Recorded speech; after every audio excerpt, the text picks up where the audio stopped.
and then go like over to the game, but I don't think there is. And there we have this. And yes, I'm gonna do voices today. I like doing voices. Sometimes it's kind of like awful, but sometimes it's just fun as well. Also, I kind of forgot where the hell we left off last time. Oh wait, we were dealing with this guy.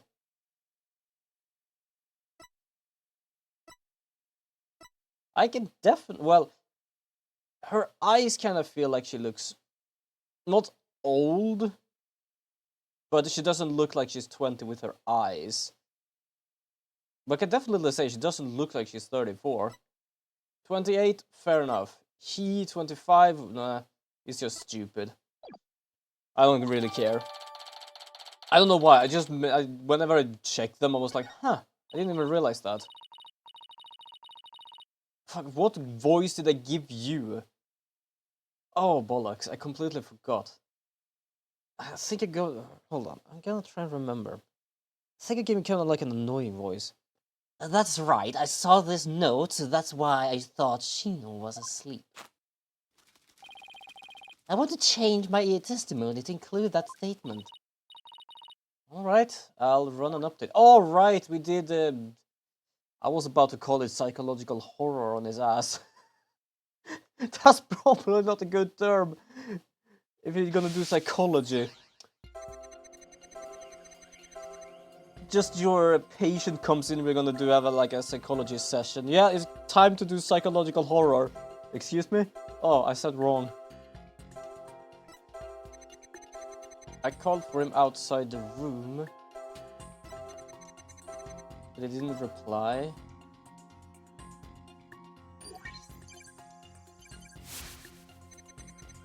When I opened the door, I thought he was sleeping. Something seemed off, so I rushed over to him.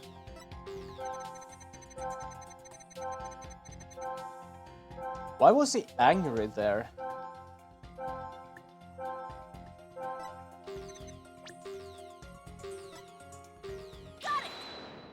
Why was he angry? Something which I felt off, so I rushed to him. I was angry. Like, why were you angry? Wendo, I noticed something funny in your emotions again. Funny, you say?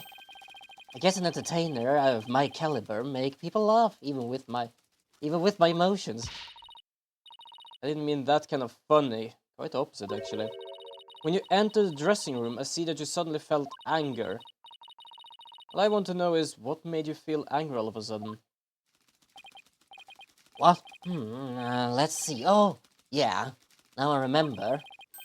As I was going in, I whacked my little piggy on something. I was annoyed at my own clumsiness. Wait, you mean you stubbed your pinky toe? Ooh. Yeah, that was hurt. Just a little bump on my little piggy. No big deal.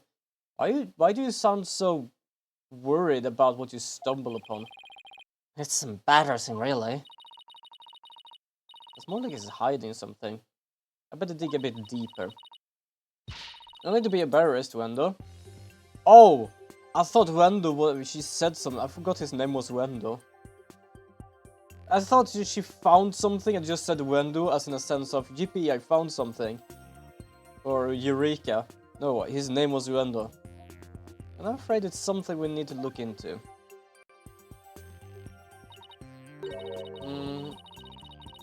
I don't really see anything you could stub your toe on. If you stubbed your toe on the table... Well, first of all, you could have stubbed your toe on the table because it had moved. But if it moved after you stubbed your toe on the table, then you did not stumble on it. You kicked the shit out of that thing. Because if you look around the text, you can see where the table was supposed to be before the flower basically exploded in the room. You're around the dressing room door in this picture. Maybe there was something there at the time. Wonder, what exactly did you stub your toe on? What an irrelevant question. You dishonor the soul of the victim with these unnecessary delays. You tell her, really? Who doesn't stub their toe once in a while? We're all gonna fuss over every small details like this. Well, the thing is...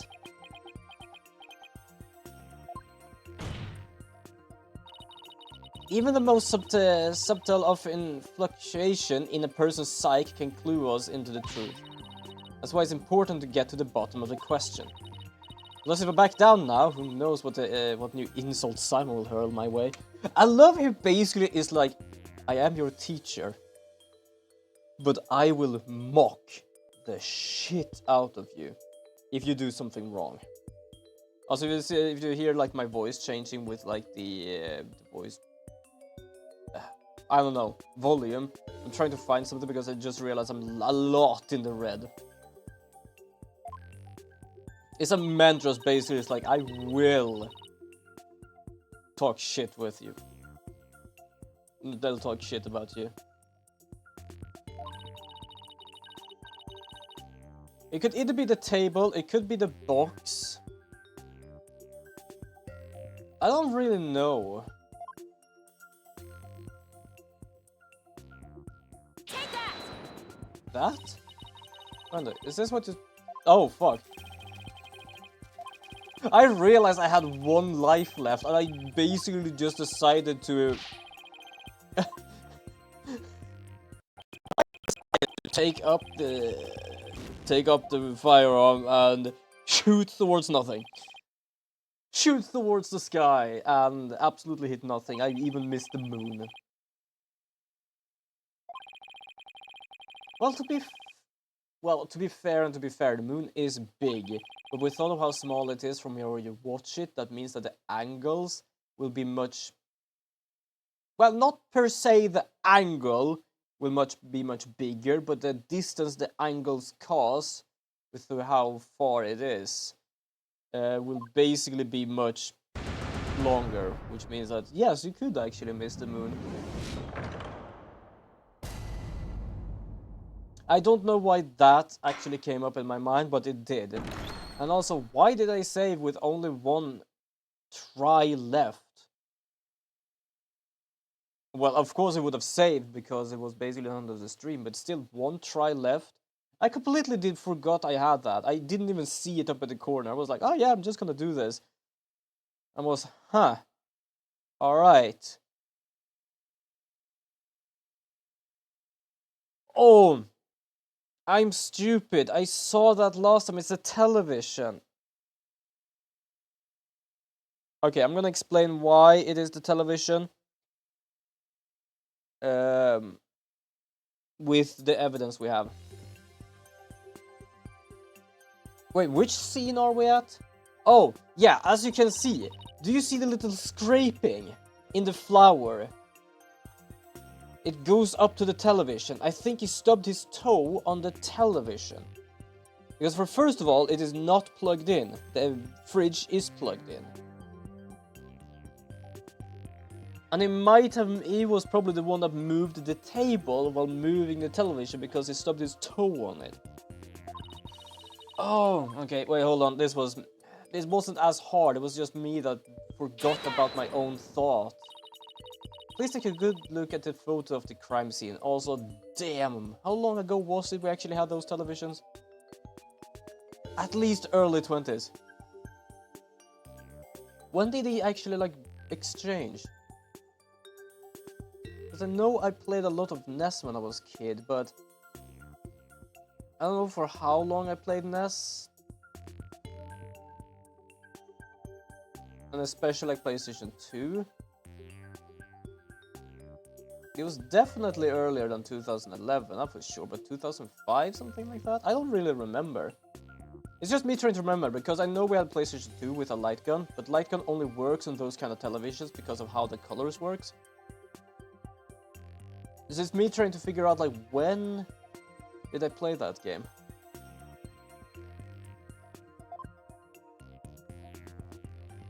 Yeah. You see it.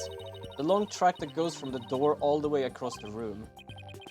Now that you mention it, I do see a trace of something getting dragged. And the drag marks ends by the television. There at the TV. This implies that the TV was originally by the door. I'm convinced that this TV is the object the witness stubbed his toe on. Well, Wendo, how about it? Yes, you're right. It was the TV.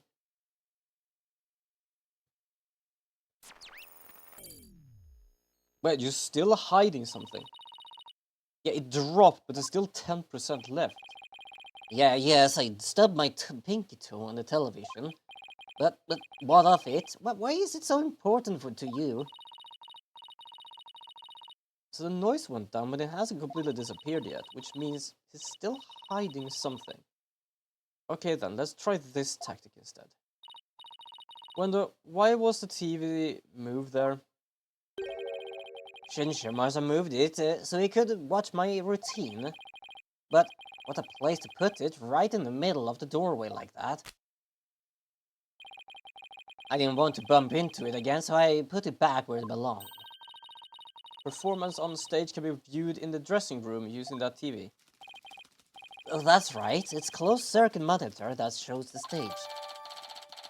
I think that's a lie, because first of all, it was not plugged in, and for him to be able to see it, he had to see it from the other side. Sorry, I thought my brain started processing things here, but I realized the card wasn't upside down, so he was sitting in that end, which meant he did not see the thing at all.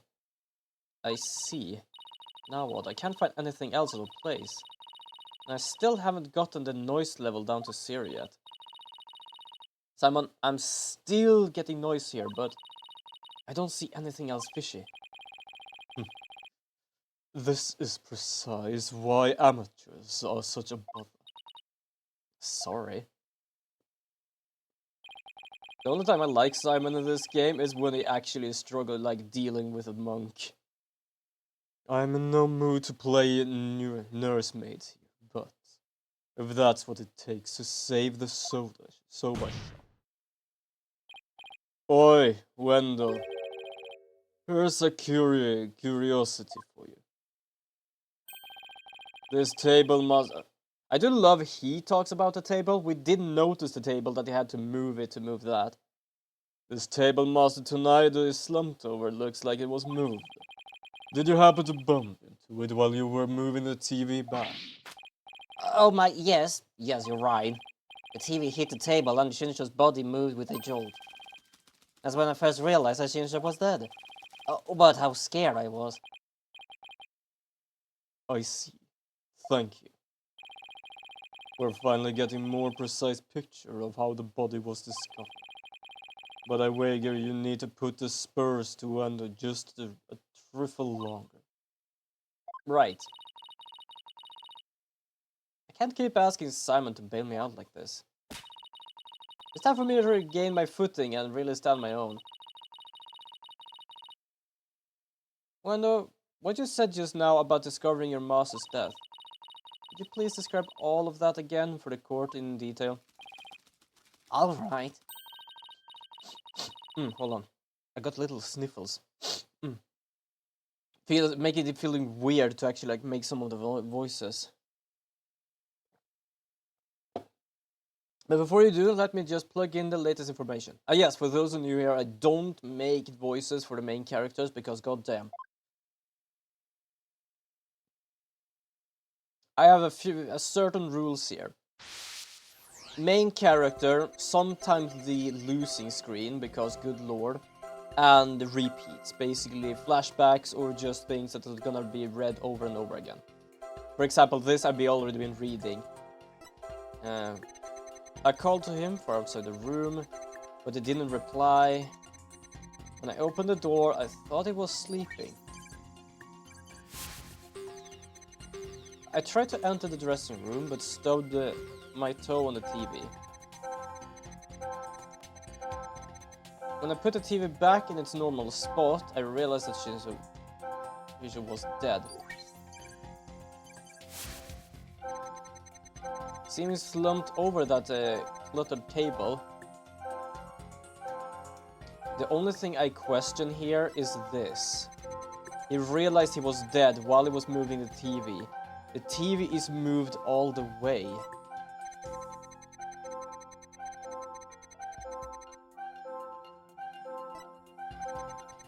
Wait, why is he more surprised? When I put the TV back in its normal spot, I realized that Shinzo was dead. Seeing him slumped over that cluttered table, for some reason he's more surprised. Yo, Bueno, what's going on with this? That's odd. After the initial shock of finding the victim dead, you reacted with a surprise again. What was it that surprised you, Wendo, besides your master's death? What do you mean? What's more, you were more surprised the second time than the first. What could have surprised you more than finding your late master? Search me, you little thing must have made a mistake. Silence! The girl is as sharp as a trout, to be sure. But her ability to hear people's emotions is absolute. Now get to remembering, Wendo. What was it that surprised you? To be honest, I love having him as an ally more than having him as an enemy. That was a compliment, right? Well, To Jesus!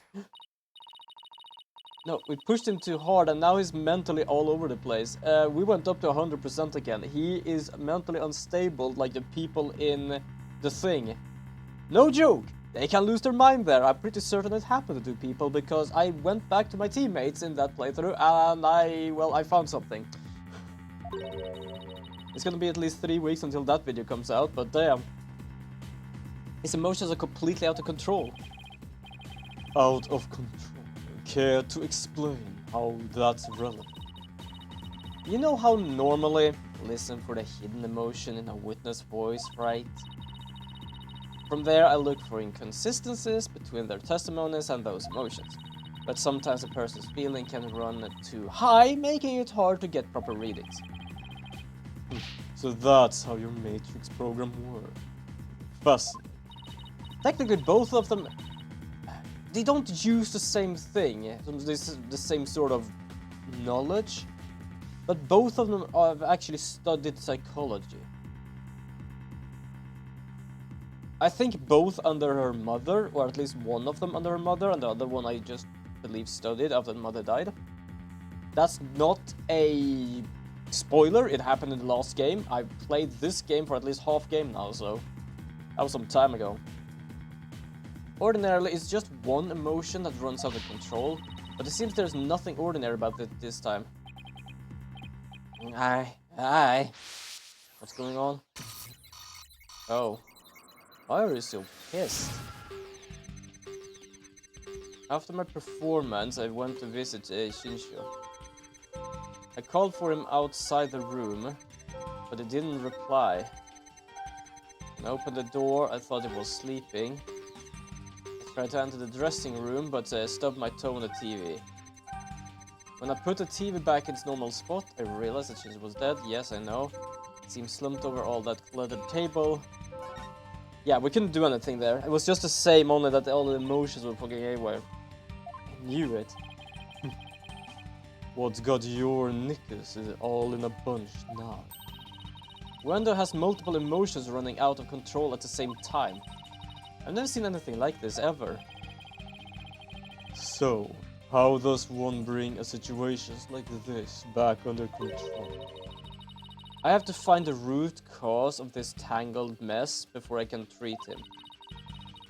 If I can identify what is causing this emotional rampage, then I can probe to dive in further. I need to point to what I think is the root cause and hit probe again. For this process, I can identify what exactly what's causing Wendo so much distress. And that will help bring his emotions back under control. In that case, let's get started, shall we? Alright, I can't guarantee success, but it's definitely worth a shot. I have to look for the root cause of Wendo's rampaging emotions.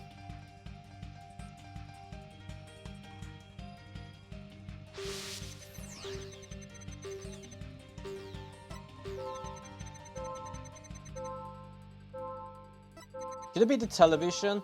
He did say he watched the television, his show on the television.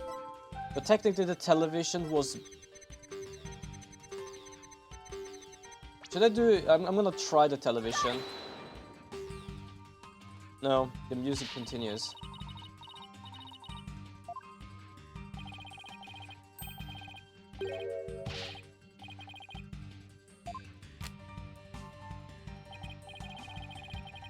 No, I guess I failed.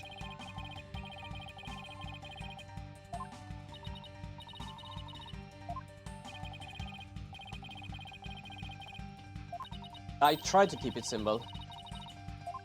It might be the card. Wait, what did the card spells out again? Hold on, let me check this. 0-4. I guess it must be 0-4 then.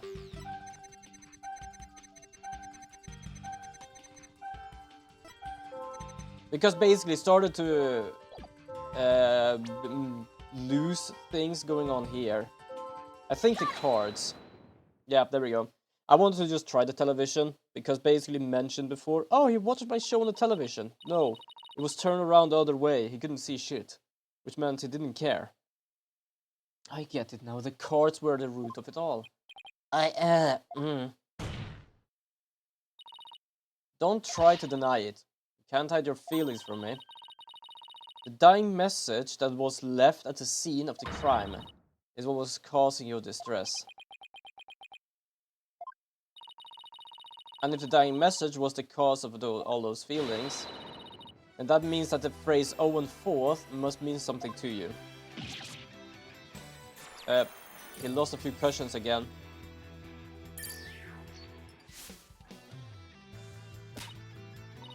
There!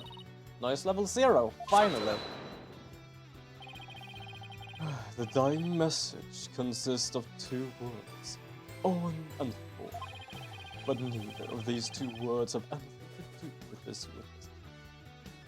Okay, so you mean that he just got shocked with, oh my god, it says 0-4, just because he fell for it?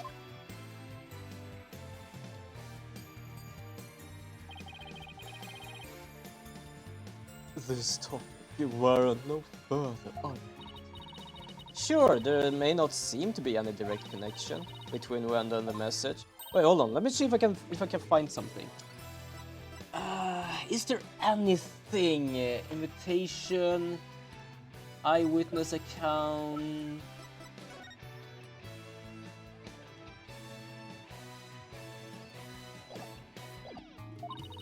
But why don't we wait and decide necessary after you hear my theory? I trust you have hit upon something. Yep, if my theory is right, we can finally solve the case of Wendell and the mysterious 0-4. Well, go on then. I can already tell this promised to be interesting.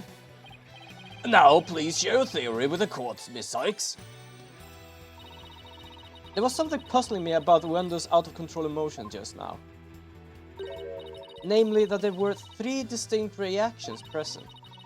I'd never seen that before, and I wondered how it could be possible. Is there a conclusion to this meandering music of yours? Wait a second. We have his normal, we have his woman, and we have the laughing. Oh, don't tell me he has a 4th personality. That's why there were different emotions, because it's all these different personalities of different emotions. Does he have a 4th personality? So, could a person flip between 3 distinct emotions of such intensity like a switch? In the end, I conducted that it just wasn't possible.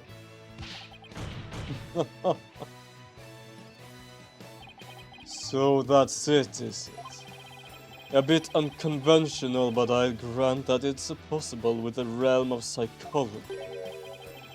Within the realm of psychology? I'm afraid you'll have to explain for the old man up here on the bench. Your Honor, my theory is that Wendell has multiple personalities. with so many distinct personas, it's clear to me that Wendo has the dissociative identity disorder.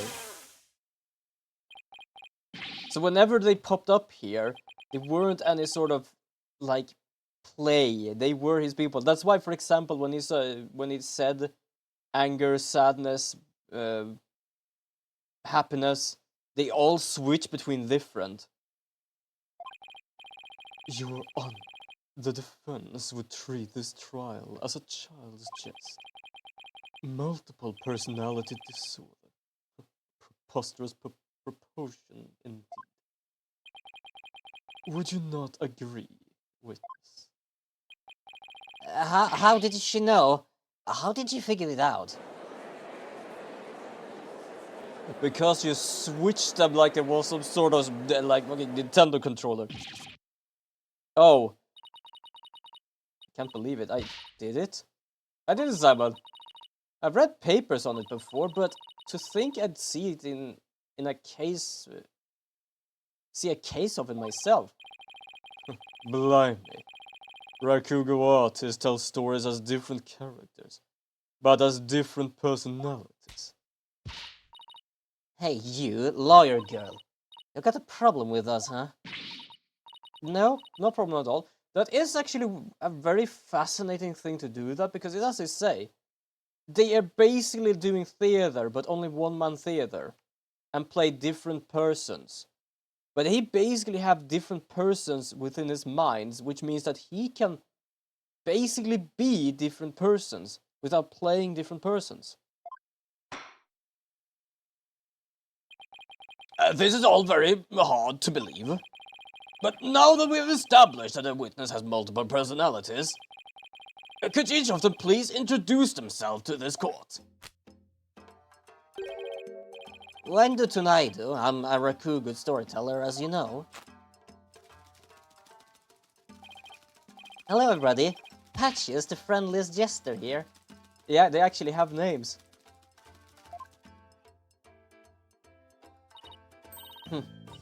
Kisegawa Kote-san. And is that all of you? Yes, that's all of us.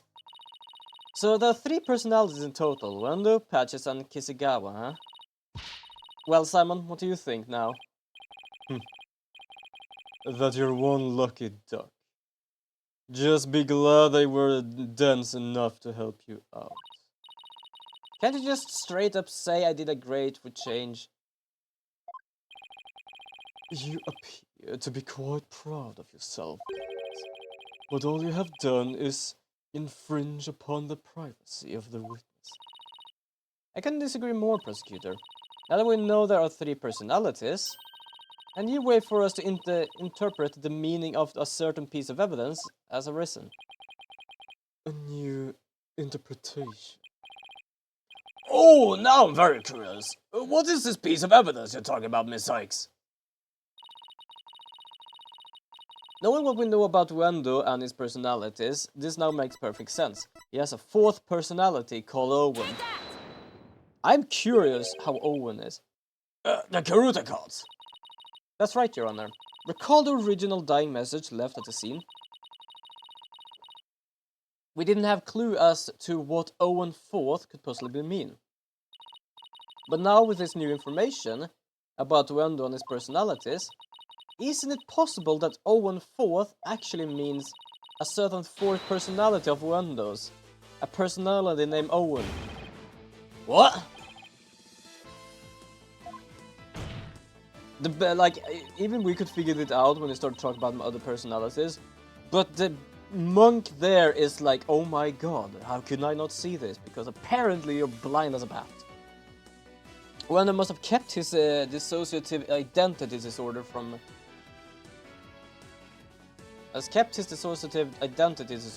us because he didn't want to be associated with any way with that dying message. No, that's not why. We kept our disorder a secret for a different reason altogether. We were taking advantage of our affliction to act out various Rakugo characters. If word of this got out, well... Our reputation as a Rakugo artist would be tarnished, as would the Tornado name. I'm not gonna try to like change the voice for each one of them, because there are different personalities, not different. Well, technically there are different personalities, which mean different persons in a sense, but not body-wise. They have the same voice. That's why we kept it secret from everyone except members of the Tornado school. But really, there is no fourth personality. There's just 3 of us in here. A plausible enough sounding story. But it doesn't prove you didn't rearrange the cards, does it? But I will concede that it is highly likely that the witness rearranged the cards.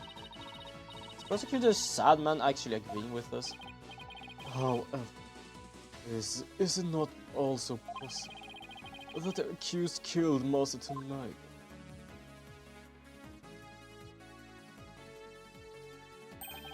And then left that message in order to frame the witness? No, because we all... My God, you are so dense!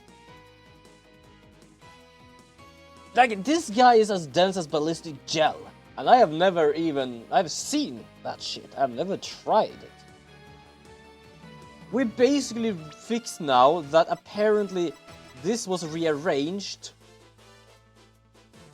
because of the spill, of the whole mess that is here. And now this guy says, oh, but what if the murderer killed him and rearranged the card to frame him? That means that the spill here would still be changed. Oh, If I were here, he wouldn't have any teeth left. I'm so annoyed by him. And upon noticing the cards when he found the victim's body, when the rearranged. A fantastic tale, but a tale nonetheless. No one outside the Tornado school knew about Uendo's multiple personalities. Uendo just finished saying so himself. That is true. But ultimately meaningless point. The witness was only in dressing room for 2 to 3 minutes. That's far too little time to commit murder, would you say? And who's to say he couldn't have done it before his discovery?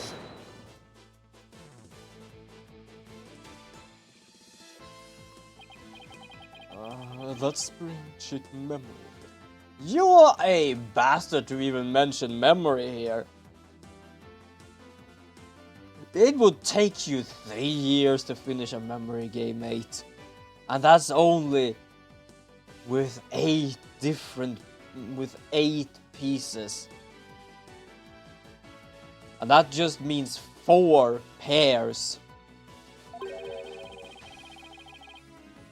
Have you already forgotten Prosecutor Blackwell's testimony? Simon's testimony? Yeah, no one came before that. Gator escorted me to the dressing room. Oh, Gale. We heard the sound of Rakugo being performed from within. Thinking the master was rehearsing, we decided to wait in the hall until it was done. Ah. I kinda got him now. That's right. Until a few moments before Endo entered the dressing room, Taifu Tornado was confirmed to be alive. Ha! Confirmed, you say? The problem is that Uendo basically found the goddamn television by the door. You didn't see him practice, you heard him practice. Which meant he could be dead long before that. Oh, you just basically dug your own grave by make me remind of that part. Thank you so much, you stupid ass monk. Oh, don't get shocked by that.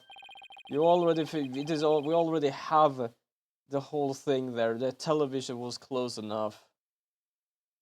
Not only that, but Ueno was on stage until just before he discovered the bulletproof alibi. that I have already confirmed with several audience members. I also heard that his raccoon performance that day was a steaming pile of... Well, you get the picture.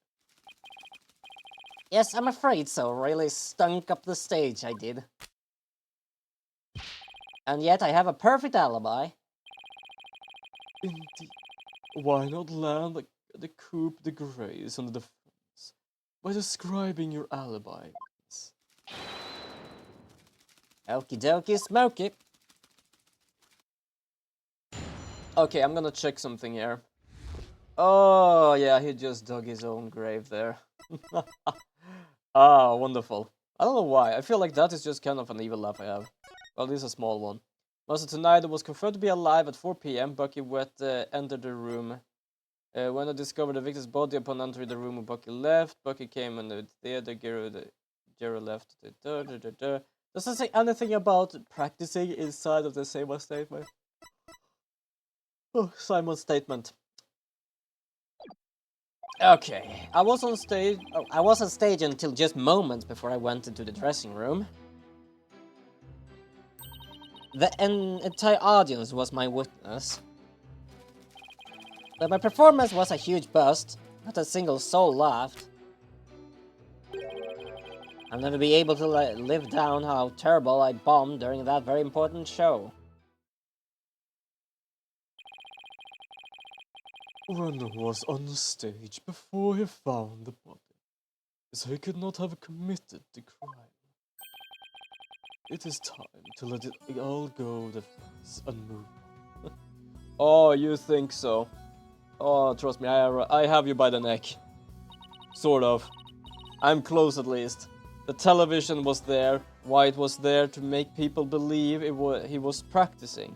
Because you could hear something, but not exactly what it was. And then he stopped in toe on the television. Ah, wonderful. Absolutely wonderful. Well, get this, prosecutor sad man. The right entity agency never gives up. We will fight to the bitter end. I guess you don't like that. You don't like when people fight back because you're not capable of defending yourself. Allow me to say this once more. Let it go and move on. And allow me to say once more, I'm never giving up. I don't know who's more childish here. She, who basically says we're never gonna give up, after he trying to says let go and move on like it means something. This is pointless. Yeah, I know. So why do you keep saying it?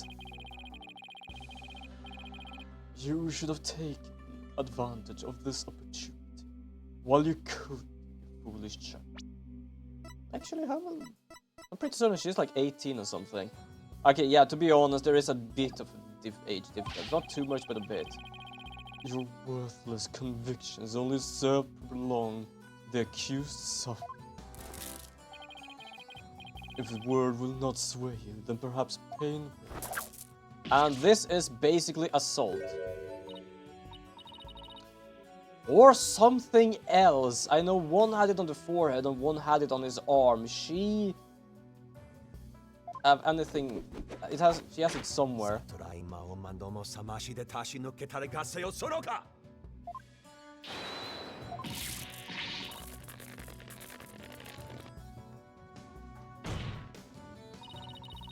What the big idea, prosecutor sad man. That was but a small dose of punishment for your misguided convictions. He's never the one getting punished by Jesus shit. It's only us because he believes that we're wrong. Are you now a bit more inclined to give up as instructed? As if. In that case, you must require another dose.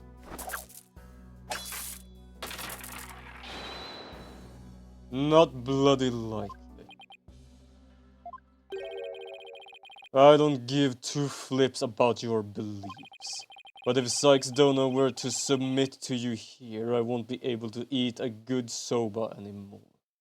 Fair enough. What we have is determination of what we're doing, while he has the belief he's right. Not the belief in his holiness or his religion, the belief that he is right. That's the only thing he has.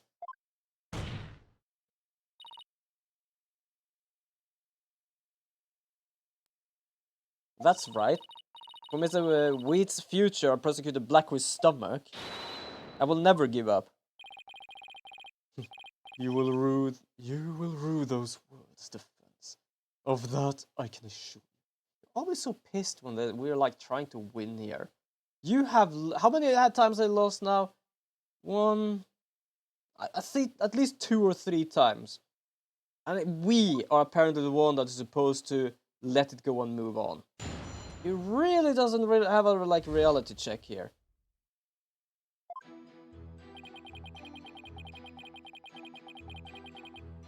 You were on stage until before dressing room, yeah. Entire audience was my witness, I know that. But my performance was a huge bust, not a single soul laughed. I'll be able to okay, so I'm gonna check something. What were you performing? Because I think that is the problem here, what he is performing. Do you have any idea what went wrong? I'm not sure if it was my performance or if it was just a particular audience. Or maybe it was the story I picked. But every entertainer knows that this kind of thing happens from time to time. I guess that makes sense. I wonder how we could have flopped at his own commemorative show. Maybe we should dig into things a bit more. Yeah, what you performed. Yes, this is exactly what I want. Could you tell me which Rakuga story you performed? I could, but I'm not sure if it would mean anything to the uninitiated. Well, even if I might not get it, can't you at least try me? Alright, if you insist. The story I perform is called Tokisoba, otherwise known as Time Soba. Time Soba, huh? Maybe I'm just right. Okay, hold on, let me check something. Inside the... Oh, it was the incoming ad break thing that popped up. I was wondering what happened on chat. Inside the envelope was a ticket to the show and a letter from the victim. The letter contained a simple greeting, rundown of the show's program. Gail was to perform her balloon act, then Wendo was to do his Soba glutton act, and then Master Tornado was to perform his Time Soba routine. Yeah. Oh, so you perform Time Soba. What? You know it, Prosecutor Sadman? In the course of my honest studies last night, I became familiar with numbers of stories. I must say that you would do well to prepare better for your next trial. You're the one to goddamn talk about that. You're never really prepared. I am shit-talking this guy so much. And I don't think I can be able to stop. Simon, what's Time Soba about? Look it up yourself.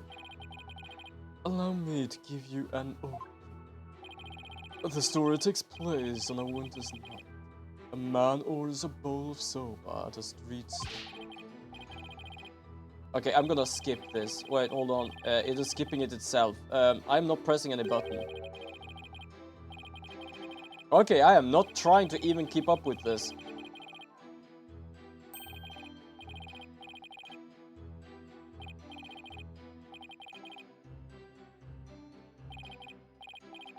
This is not an overview. You're doing the whole goddamn act. Wow, prosecutor! The customer talks on and on.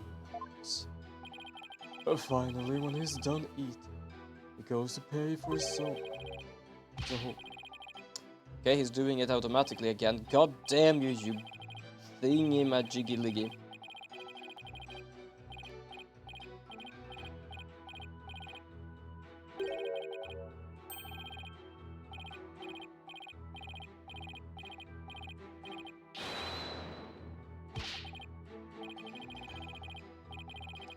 Alright.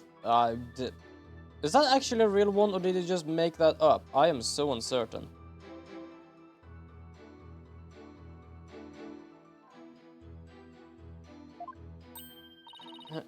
I didn't get it. What was so funny about that? Don't you see? The customer paid with coins, counting them out one by one. Then just after counting 8, he asked about the time. And the soba vendor answered with 9.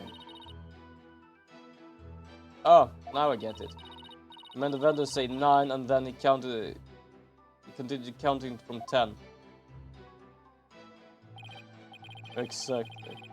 He cheated the soba vendor out of 1 mon with his smooth talk.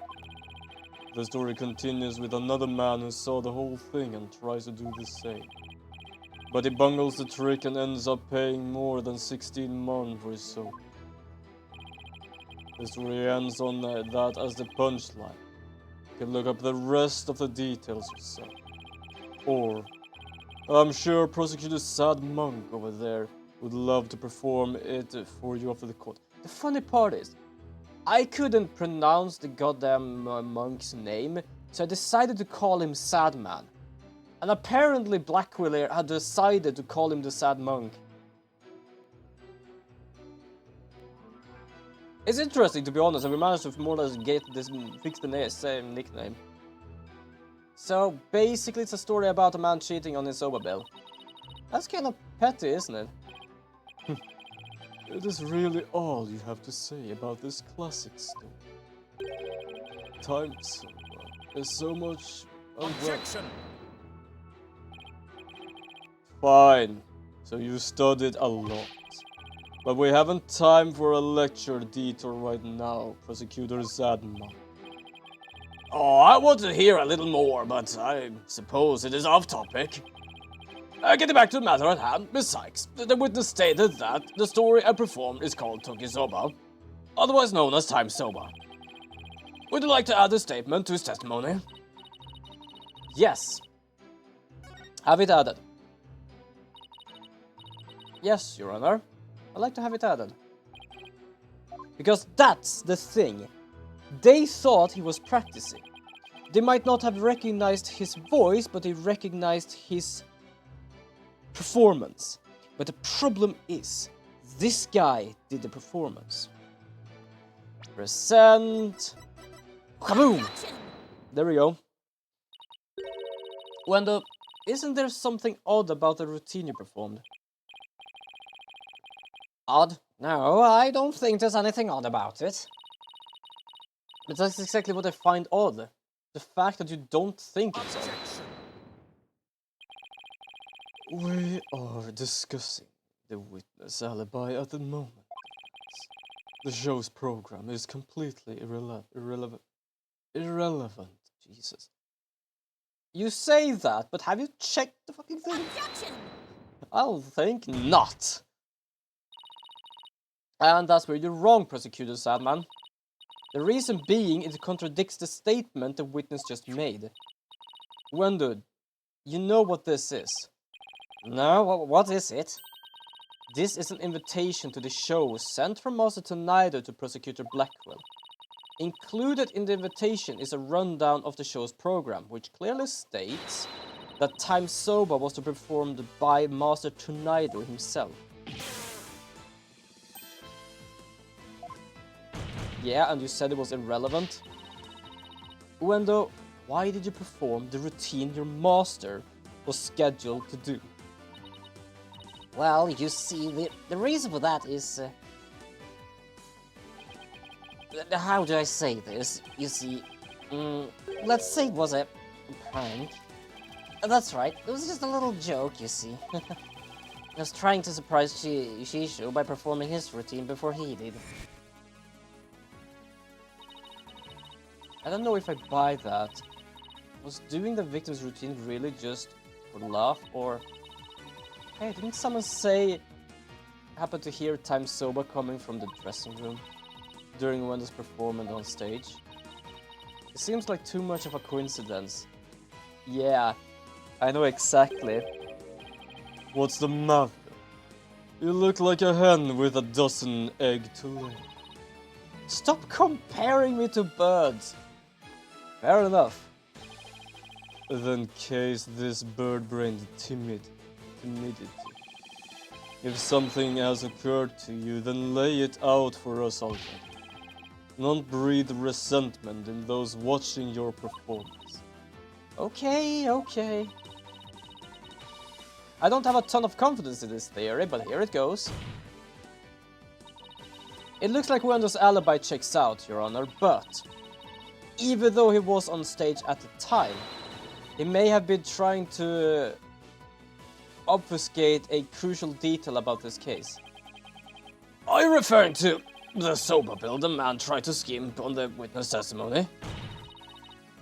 I'm not talking about the Rakugo story, Your Honor.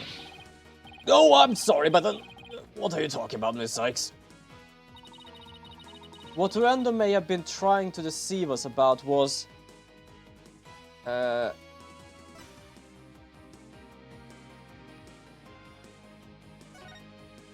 victim's death. Wendo tried to deceive us about the time of the victim's death. What? Objection.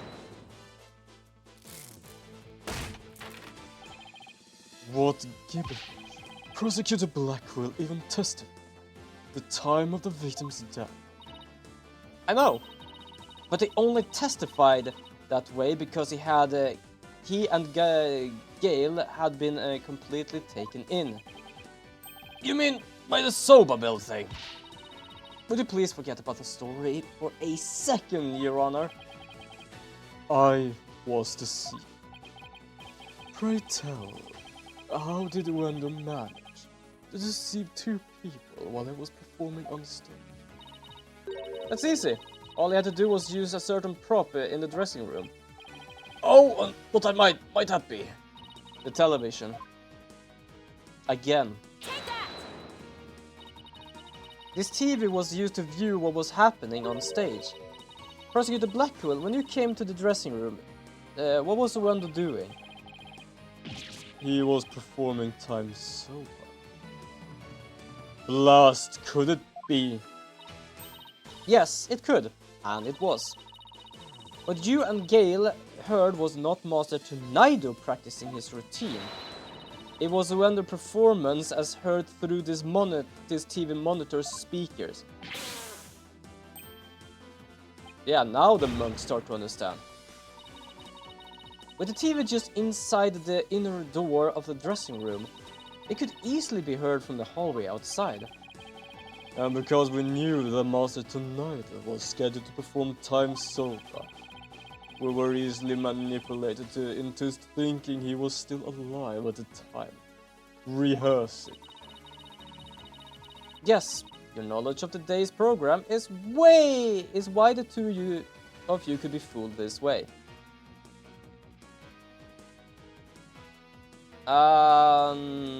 Bugger off. There you go. Just a bot. Don't worry about that bastard. Simon, did the voice you heard belong to Master Tonaido? With the doors in the way, I couldn't tell exactly who the voice belonged to. But because I heard time soba, I just assumed it was Master Tonaido. I can't believe I was taken in by such a simple mind.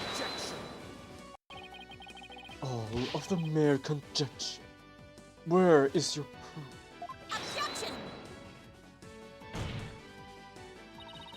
Wendo moved the TV back when he discovered the body. After all, he couldn't very well leave it by the door, because then someone might figure out the trick he'd been playing. And there's one more thing about Wendo's actions that's suspicious. That is the fact that he flopped so badly on such an important occasion. What's so suspicious about that? Even pros slip once in a while, you know. But I believe that this time it was intentional. Because Wendo knew it'd be strange to hear laughter coming from the dressing room. Oh my! It's all just a bit too perfect to be sheer coincidence. Plus, if the voice Prosecutor Blackwell and Gale heard was due to Wino's scheming, The victim's time of death could have been earlier than 4 p.m. In other words, Wendo could have killed Master Tornado himself. We got you by the stones now, Wendo. So you better confess everything.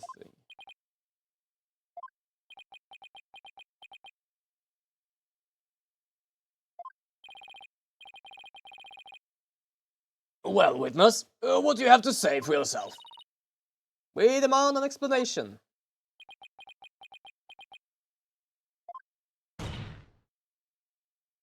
Wendo. I confess. I tampered with the crime scene.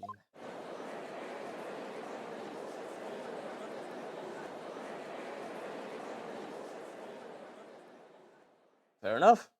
You tampered with the crime scene. You heard it all, you heard it all here, people. Is it the defense's claim that Wendo Tornado is the true murderer in this case? If he tampered with a crime scene, then we have to at least consider him a suspect. Now, wait just a minute. Yes, I admit I'm messing with the dressing room, but I didn't kill Shinsho. Then why did you tamper with the crime scene? I refuse to answer that question. What? If you suspect this witness, then I have a question for you. What could it be this time? Probably something stupid. Wendo has absolutely no reason to murder Typhoid tonight. After all, would Wendo kill the man who recognized his skills and promoted him? Fair! He doesn't have that kind of motive, but still, he did shit. We're gonna have to figure that out. And he basically, if he tampered with the crime scene and like, oh, the guy who killed him came back and killed him again, yeah, that's just bullshit. It appears you have not aware of one other fact. And that is that the accused witnessed the dressing room before 4 p.m. as well. Is it not natural then to suppose that the accused killed the victim at that time? Yeah, because he's going back to the crime scene just to make sure he's actually dead. Go out angry because he actually is dead. Woo! Wonderful. Yep, that's exactly what's happening. We were only discussing the time frame after 4 p.m. So I didn't think to mention it. But now that you have made this time period before p.m. relevant, so you really don't know what your client was doing during that time frame, do you?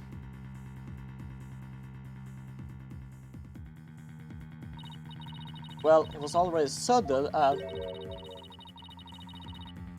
Oh, good lord, yeah.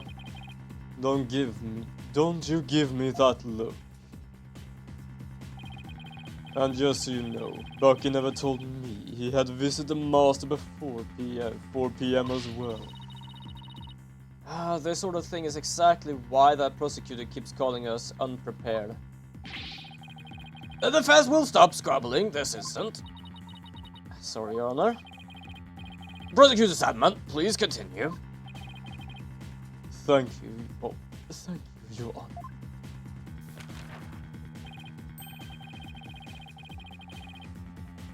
The facts you know of the soba making implement in the dressing room, correct?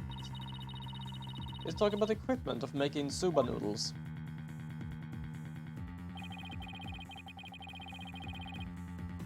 You speak of the large bowl that is used to mix buckwheat flour and water.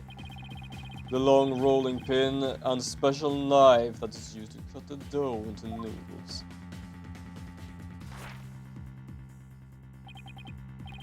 Precisely. Those tools all came from the accused soba. You mean they didn't belong to Master Tornado's? Mr. Webb had visited the dressing room to give the victim a soba making lesson. And that visit was before 4 p.m. I'm afraid that after the accused kneaded the dough and made those noodles,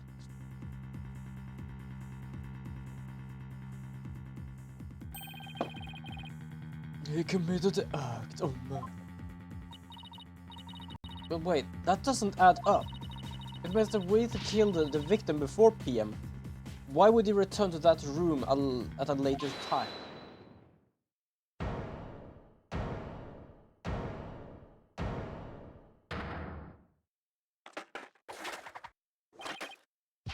Chilled soba. Oh, right. What's soba, you? You're kitten the caboodle when it comes to noodles. Oh my! He's awake! Or alive! I don't know. He might be actually a living dead. Hiya, Chickadee, Miss Chickadee. Hiya, Simon. The reason I went back is because Master tonight ordered down-cooked noodles. Mr. Weath? Being drunk is very good balance. Yesterday I brought noodle-making tools to the dressing room around 2 p.m. That's when Master tonight ordered uncooked soba noodles to stock up on. Uncooked noodles to stock up on. Yes, ma'am. Master tonight kept a supply of soba noodles from my shop in his fridge.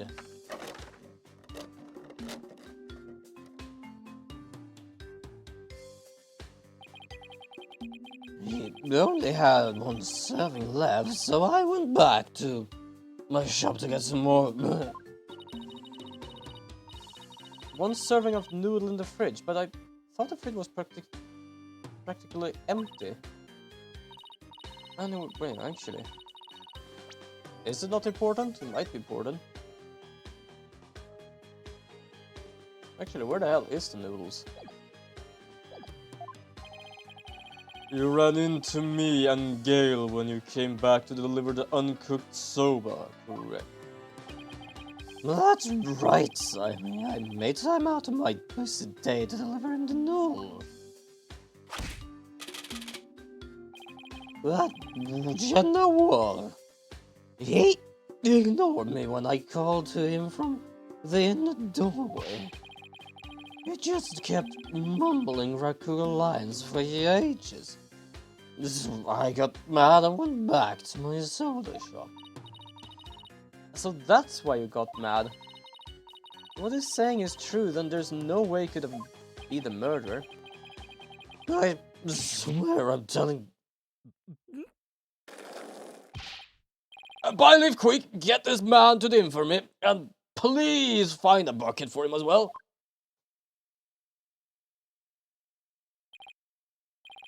Well, I dare say it's quite a handful. Your Honor, please accept the statement Mr. Weath made just now into evidence. I believe the accused statement about going to the room around 2 p.m. is true. For it falls within the victim's estimated time of death. That opens up the possibility that the crime was committed between 2 and 4 p.m. That's some critical information. Yes, you are. But other than that one point, Mr. Wheat's statements are doubtful and without Objection! So are most of your shit. But they are the words of the defendant himself. Simon, back me up here. He has a point. If I were the prosecutor, I wouldn't accept them either. While I understand the defense's feelings on the matter, this court is unable to accept anything other than the time the defendant made his visit. Now, what do I do? I trust you have no further objections, defense. At last, the time has come to send the soul of the victim onward to the twilight. Silence. What are you yammering about, Prosecutor Sadmonk? We still have something we need to question the window about. We do? Like what? Well, don't just stand there. But we don't have any evidence left to present. Have you forgotten already? Is there a little hidden witness you have yet to question? Yeah, Owen. Your Honor, there is still one more witness we need to testify. Oh, and what is this bit of unfinished business? We haven't finished discussing the issue related to Endo. Owen. We still have to discuss the possibility of a fourth personality. The one named Owen. Are you suggesting that this fourth personality of Wendo's might be the true culprit? Geez, not this again. I told you we don't know anything about this Owen. Look, Wendo, I know you don't have any motive to kill your master, but this Owen may have one for all we know. Come clean now, Wendo. You've got another personality stashed away, haven't you? Please tell us everything you know about Owen. That's enough. The witness have already stated that he knows nothing of any Owen character. Bravo, you tell them, prosecutor. Hey, Patches. If you claim you don't know Owen when you really do, that's tantamount to perjury. If you want to exercise your right to remain silent. However, that's a different story. Do not listen to this depraved prosecutor witness. You will be tainted with his evil. I love these two fighting because Simon doesn't give a shit and just continues while the monkeys just don't listen. He is filthy and everything like that. Do you have any idea how dark and cold a prison cell is? I exercise my right to remain silent. What's this now? Changing horses in midstream, are you? Shut up, I will remain silent and that's it. Patches, you fool. You stay out of this.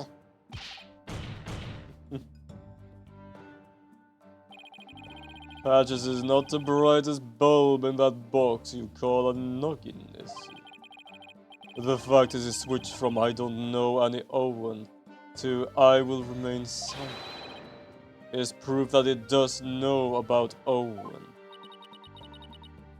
There it is again, Simon's formidable psychological manipulation tactic.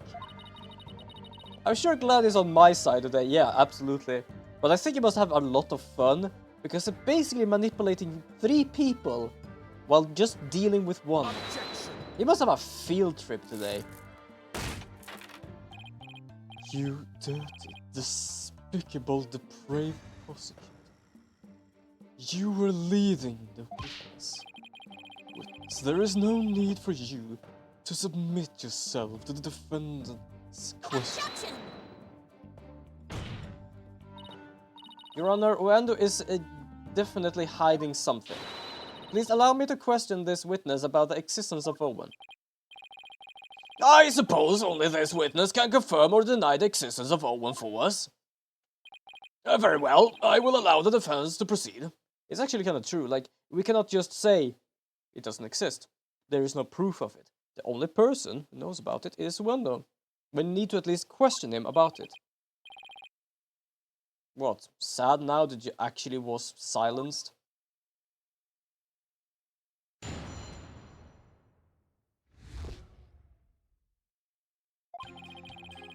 I never met any personality named Owen.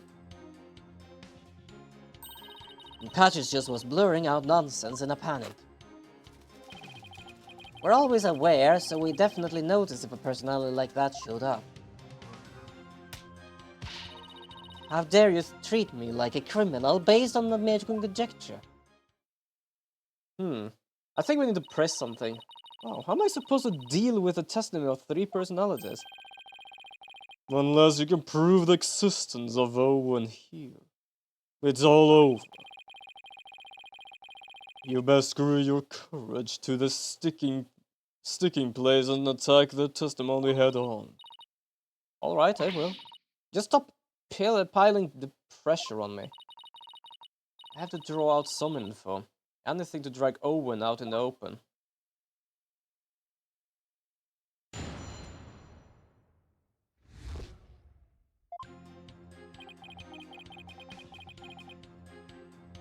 I'm gonna have to press everything here. Meta? Is that how you experience each other? Like people meeting on the street? Well, it's more like all three of us are always here, and the personality that's most suited to the moment is the one that comes out. So when you're not out, Wendo, what are the other two doing? Well, we never know when our turn will come, right? So we stand by and listen. So that means all three of you share the same memories. I never really thought about it, but I guess that's alright. That's right. I see, thank you. Please continue. That's interesting, yeah. Hold it! Patches, can I have a word with you, please? Wait, hello? You rang? You said at first that you didn't know anybody named Owen, but then you exercised your rights to remain silent. Were you afraid of committing perjury? Well, you see... I'll take over from here, if you don't mind. Listen, I hate to say it, but Patches is about as smart as a sack of rocks. If a grill with him a bunch of faltering words is going to want to keep silent. I see. So looking after loose-tongued Patches is your role, is it, Miss Kasigawa? Well, I don't know about that, but anyway. I do know that Patches was just flustered, and that's why he decided to remain silent.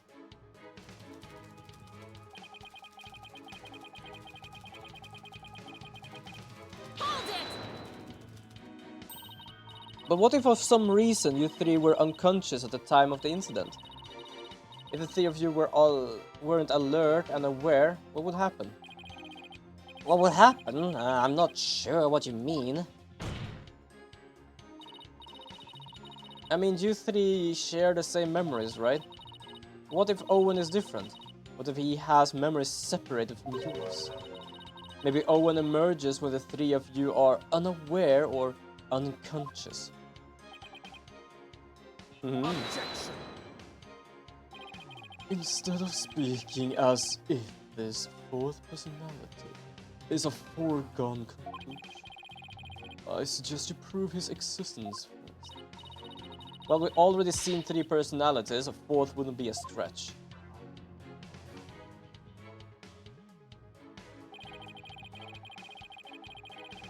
You the son of the victim and this coward by jumping to such conclusions without proof.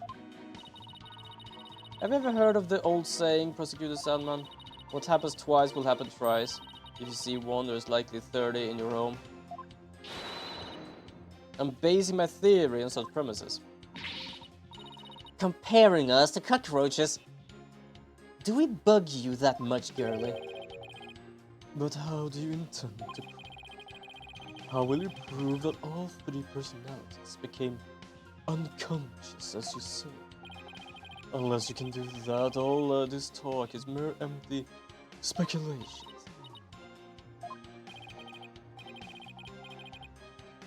Don't be so timid. If you don't have it, then find it. Look for something that could render Wendu and the other unconscious. Sam is right, I can't back down now. Oh, we're gonna smack them in the head then. Wait, for my client, I have to... Wait, Mr. Wee.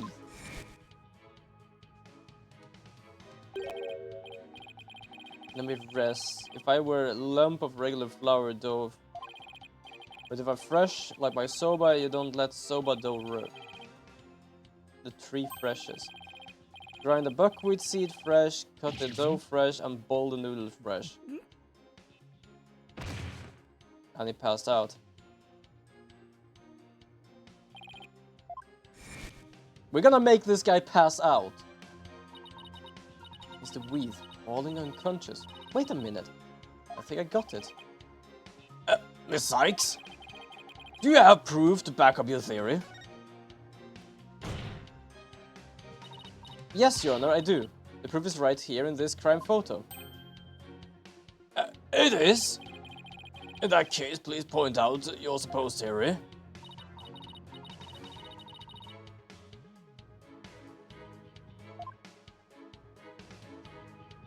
Take that! The drink?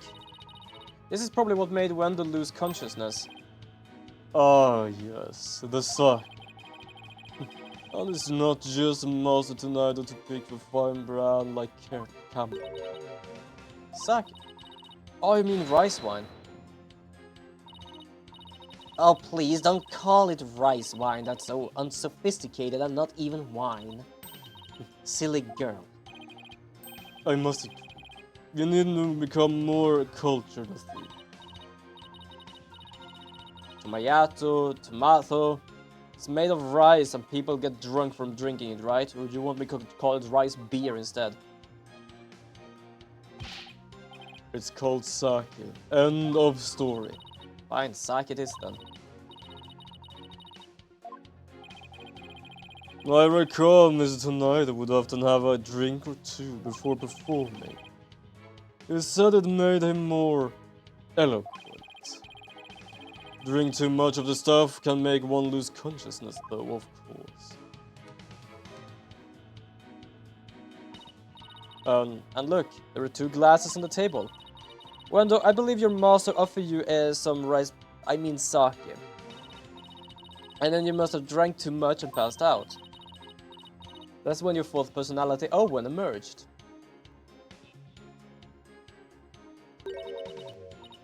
I drank sake. Oh, that's a good one.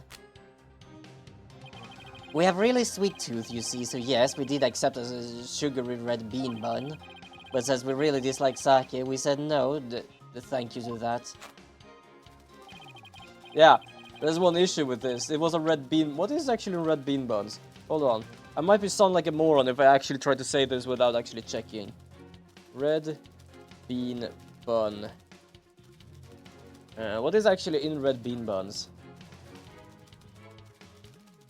I'm just gonna check here. Red bean with a familiar taste, a loved and squishy milk bread surrounding it was easily cooked and a kid.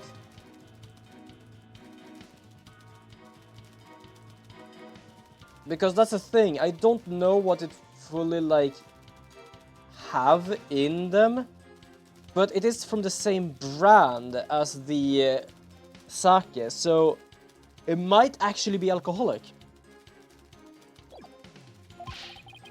Even a tiny drop knocks us right out. So you see, if I had sweet manju bun, I would, but I didn't drink any sake. But that could be right. The defense demands that the glass be examined right away. You amateur. Did you really think I had not already done so? Your foolishness is beyond the pale. Don't tell me.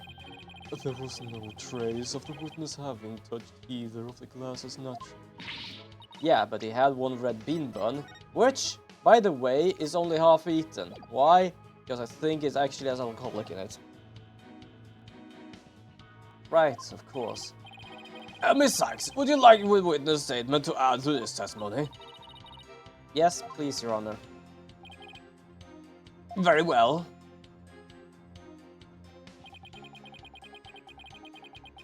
Hold it! So if you had even a tiny bit of sake, you'd conk right out, huh? That's why you didn't touch a glass after Master Tonida offered, correct? Yes, that's right. Then maybe you ate something that had sake in it as an ingredient? I don't recall doing anything like that. Yeah, the red bean bun. So I didn't drink any sake. Oh boy, now we're in trouble. That kind of answer is exactly why Sad Monk keeps it salty. Now use your head. There are countless ways Wendell would have gotten sake into his mouth besides drinking. Well, I don't know how about the countless part, but nothing. Give it some thought and you'll figure something out.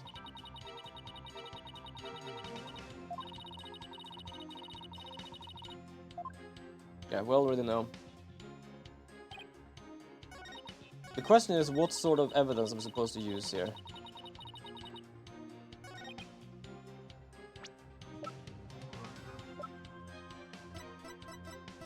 Objection! Shit. Probably should save actually. Hold on.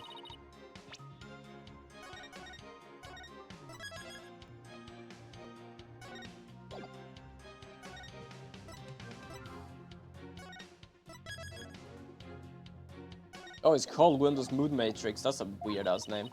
And yeah, I fucked it up.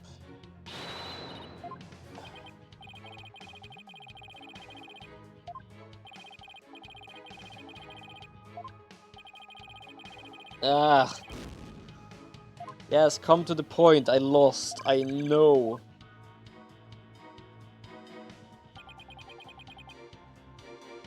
Hold it! Oh, I pressed again. I pressed on it again. Hold on. Let me just skip this. I pressed the wrong button. Well, goddamn. Okay, so I know what the issue is. I just don't know where the issue is. Because technically, like, what I thought here is, like, on this picture, we have the sweet bun. And we have the camel on top there.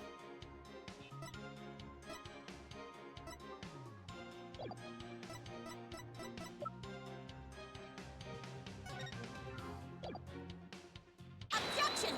Apparently it was this thing.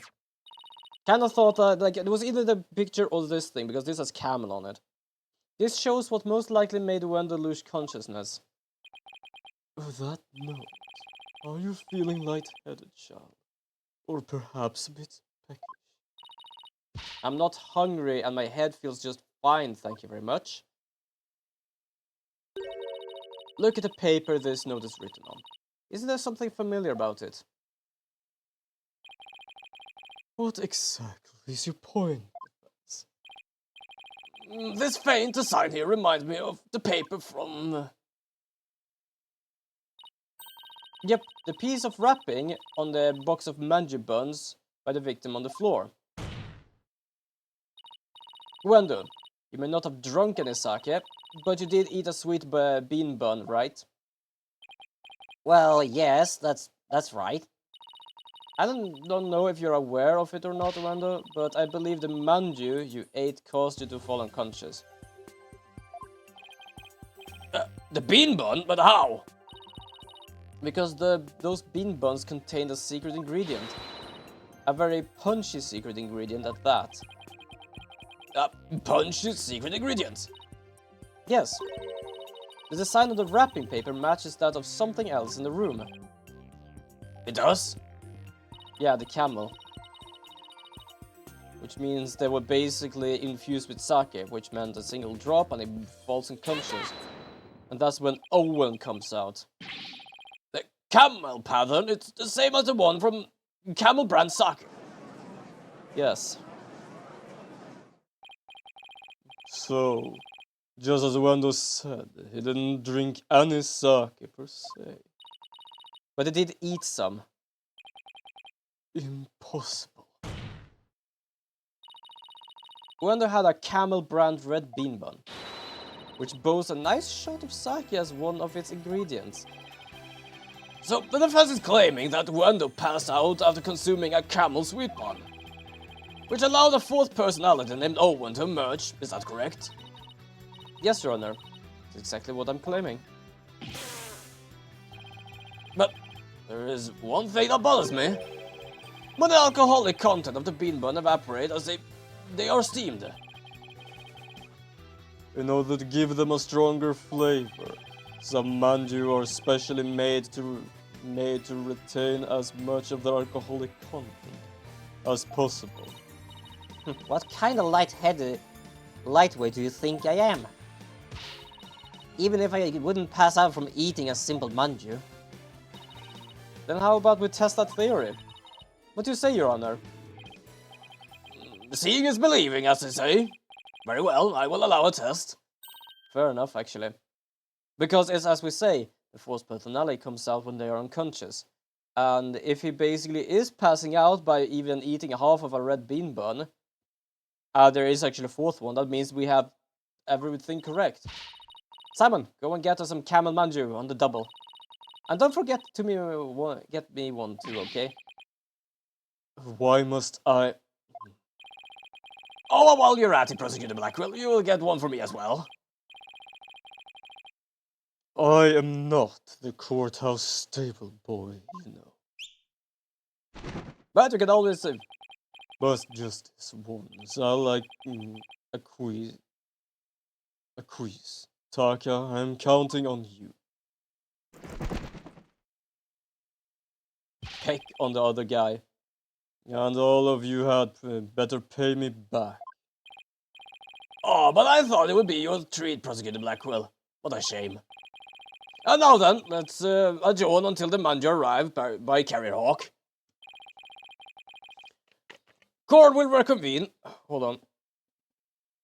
My throat is tickling after doing his voice. I'm just gonna take something to drink before I actually continue doing his voice.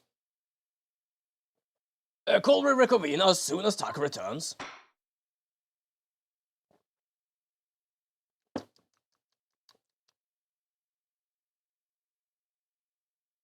To be continued. We are gonna continue. We still have basically 1 hour left. Well, about 1.5 in a sense. 1 hour, 20 minutes, something like that.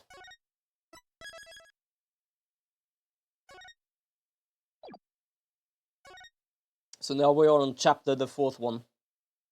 Use the 4th!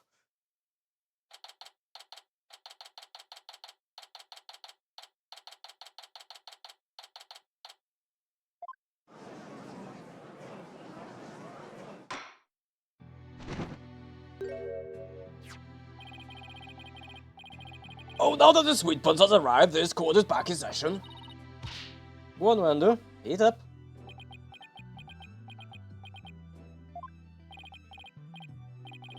Nice flavor. You can really taste the sake. Oh, that was delicious. Yes, a unique sweetness and a faint aroma of sake. Yet, I hardly think that anyone could pass out from eating something like this. What's the matter, Wendo? You're not afraid of the tiny manju, are you? Are you scared of how many calories it has? Don't be ridiculous. A sweet little snack like this can possibly, could never. Less beating, more eating, witness. Fine, whatever.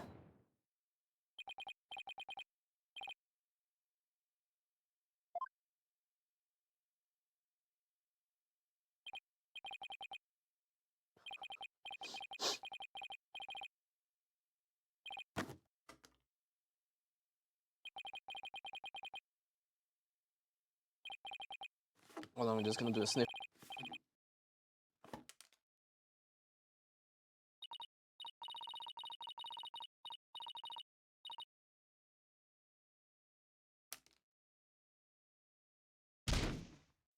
Oh, they just passed out.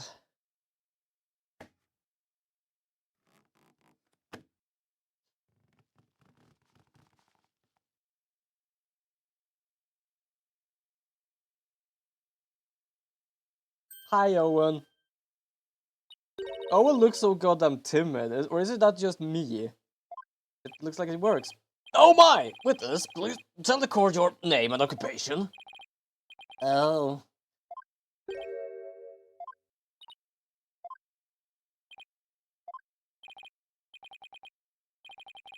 My name is Owen. I'm 5. You're 5 years old. Oh god. Alright, I didn't actually plan of having a... Okay. Haha. Am I in trouble? Please don't yell at me. Why is this the one most adorable personality he has? So, he's Uender's 4th personality.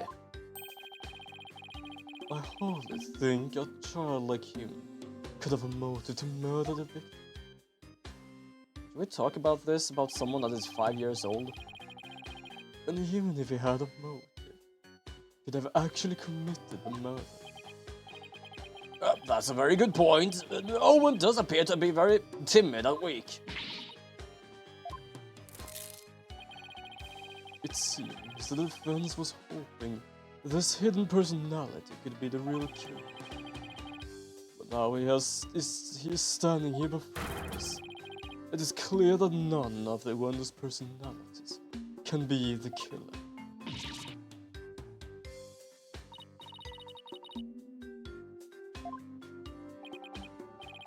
Shinshu. Owen, do you know something about what happened to your master? He's crying. Come on, buddy. Won't you tell Auntie Athena what happened? Apparently we're a scary lady now. I'm not scary, look. Look at Auntie's big smile. Tell me about your master, please. Pretty please with sugar on top. Okay. Shinshu was super nice.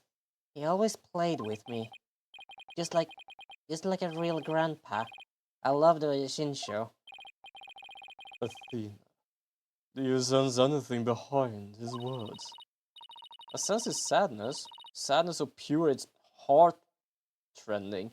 And no discord. Just because the sad man is right, Owen isn't the killer. But then, don't you find it odd? Find what odd? Let's review what we have learned so far.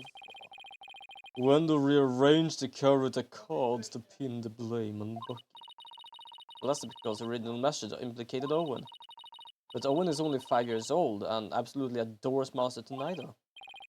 Exactly. The other 3 personalities also have no motive for murder. If Owen isn't the true culprit, then the person who first laid out the cards probably wouldn't have been Master Tornado, so then who did it? The defense? Did the appearance of Owen help you figure anything out? Yes, Your Honor.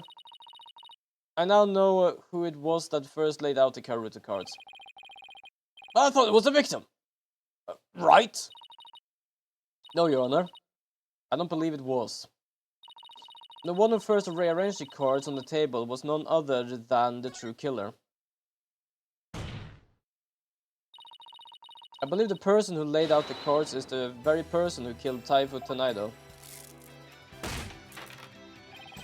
How quickly you can move on to a new target when your Owen theory proves false. I don't know what polygamy means, but I know I'm definitely not one. And before you must start with the sermons, why don't you hear me out? Yes, let's hear the defense reasoning. Please proceed, Miss Sykes. But if you're bluffing, I won't go easy on you. I understand, Your Honor. Now then, please recall the original crime scene. Who did the character card's name when the scene was discovered? Let's see. I believe they implicated the defendant, Bucky Weath. That's right, but when we found out that the message originally read Owen 4th,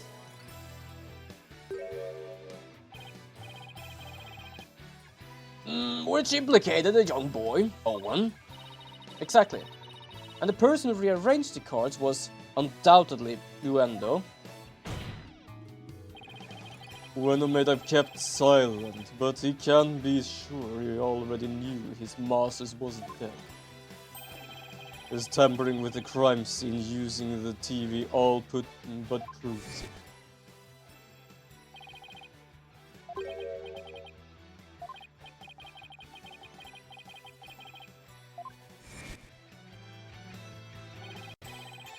The reason Wendo rearranged the character cards and moved the TV to that TV was because he saw the Owen 4th message and was convinced Owen had committed the crime. Right on, Prosecutor Blackwell. It would seem that Owen and the other 3 personalities don't share the same memories. So technically, they know of Owen. They just don't know who Owen is because they never meet each other. They basically think that Owen could be this bulky ass dude just punching everyone in the face. No, he's a kid. But they didn't know that. They basically thought, oh shit, Owen actually killed someone. Went to fear that Owen had killed Master Tornado, so he tried to hide Owen from us. Oh. But it turns out that Owen is but a 5-year-old child, incapable of hurting a fly, let alone his beloved master. So naturally the culprit must be somebody else. And there's somebody else, the true killer, tried to pin the crime on Owen.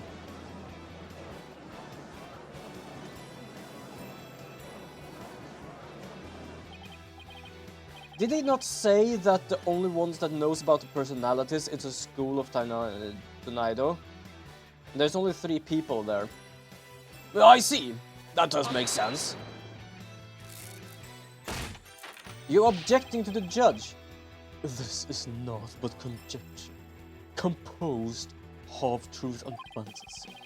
Who then do you maintain murdered the victim? I believe Owen might know something about that. I refuse to allow such an impromptu testimony. I'm from a 5-year-old, no less.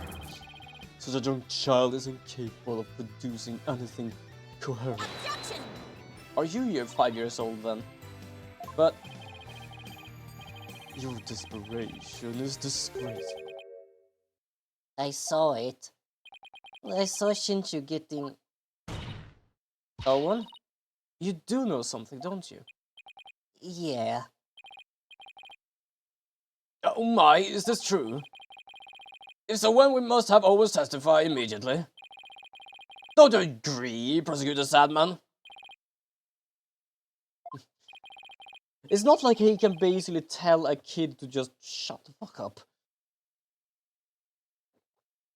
Well, to be honest, with his personality probably could. It's alright, Owen. Go ahead and tell us what you know.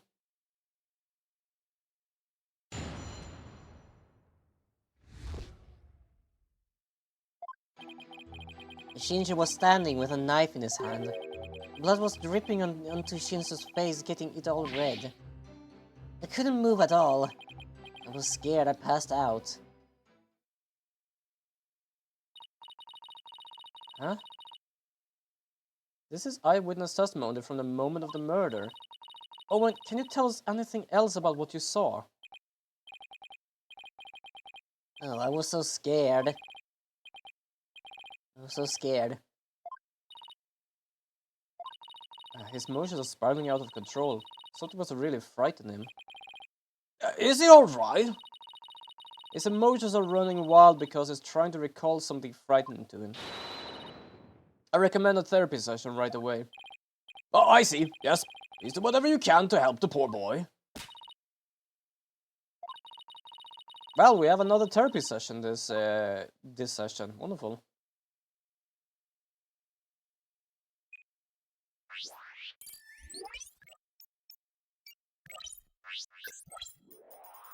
Alright. Does that mean we go directly to overrun emotion? Yep, we are. Shinshu was standing with a knife in his hand. Blood was dripping onto Shinshu's face, getting all red. I couldn't move at all. I was so scared I passed out.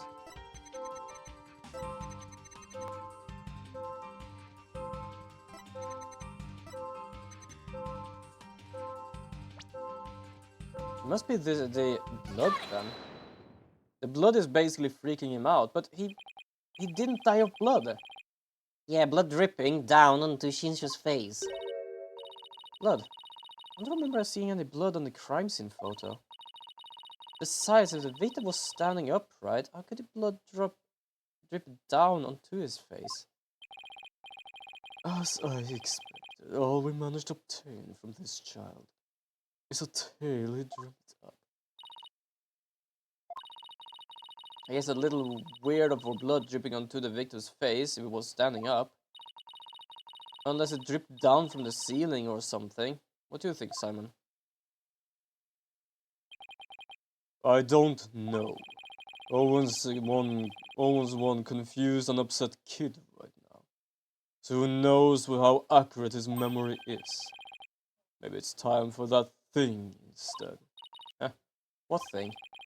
That thing you and your choice cohorts do. What you call it? Rotate your thinking around. Oh, you mean you turn your thinking around? Yes, whatever. It's the same thing either way. No, it's not. Who ever heard of rotating your thinking? I mean, rotate is... Hey, wait a minute. What? You know what, Simon? In this case, I think rotating is just might work perfectly. Yeah, because he didn't stand up, he lay down. All I have to do is rotate things by 90 degrees. He saw his master Owen must have been lying on the floor.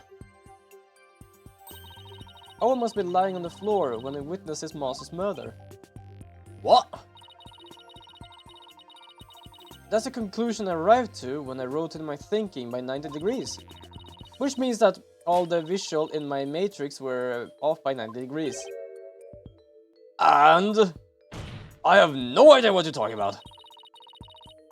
This means Master Tornado was also lying on the floor, which solves another mystery. And which mystery is that? The mystery of how blood could have dripped onto the victim's face. It becomes much easier to imagine how that could have happened if he was lying down. Like if someone bleeding onto Master Tornado from somewhere up above him.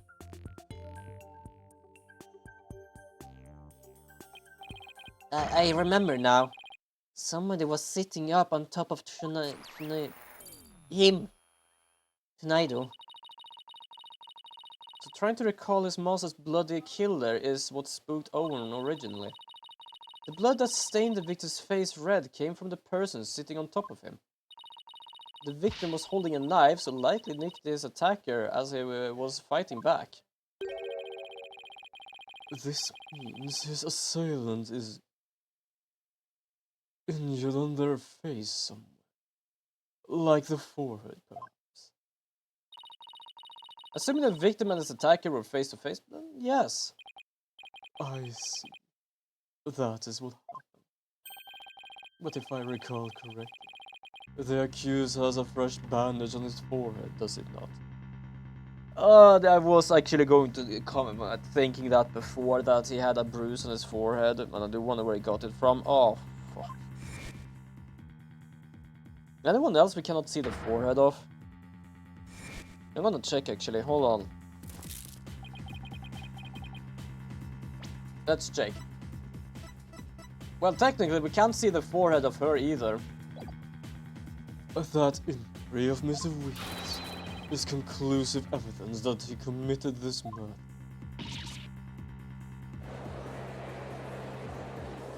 Well, conclusive and conclusive.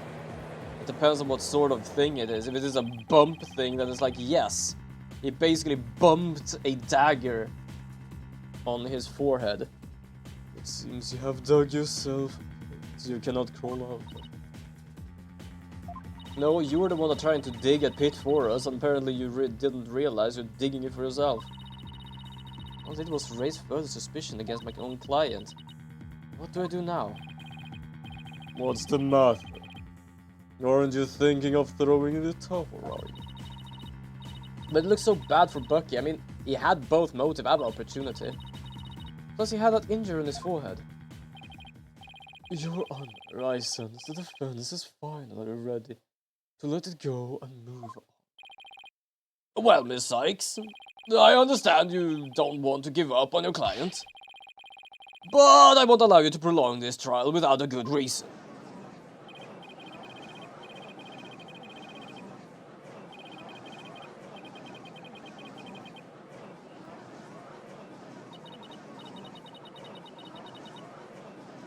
Silence! Athena, are you having doubts about Bucky's innocence? I wouldn't say that, it's just... Do you remember what you said to Bucky earlier this morning?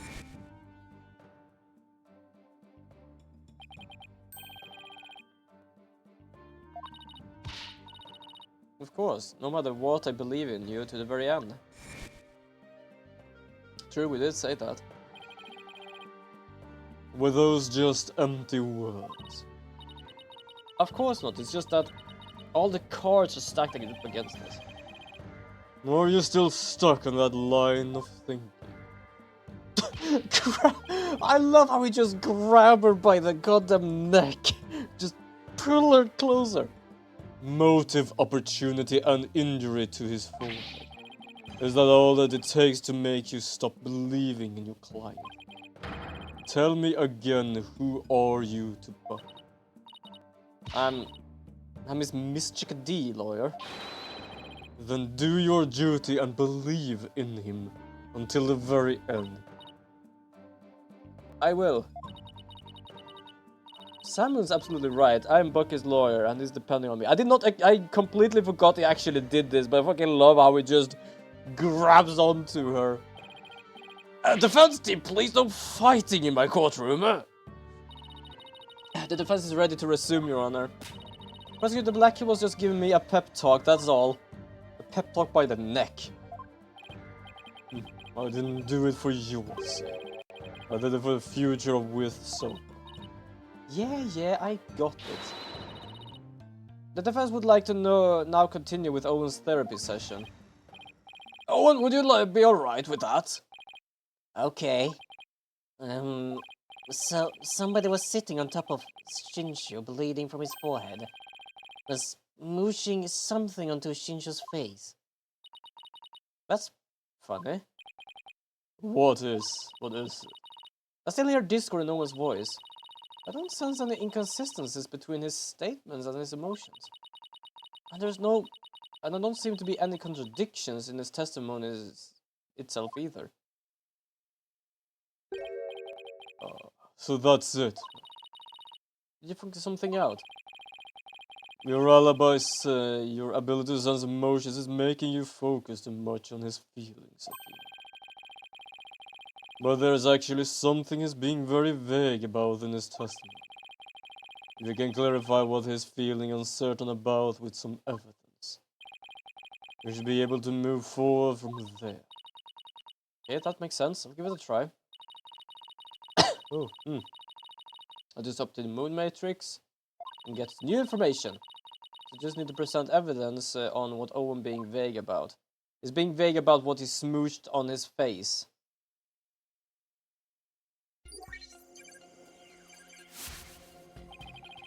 I love that it looks like he still stands up and his goddamn dagger is still there. He was on the floor and somebody was smooshing something onto his face.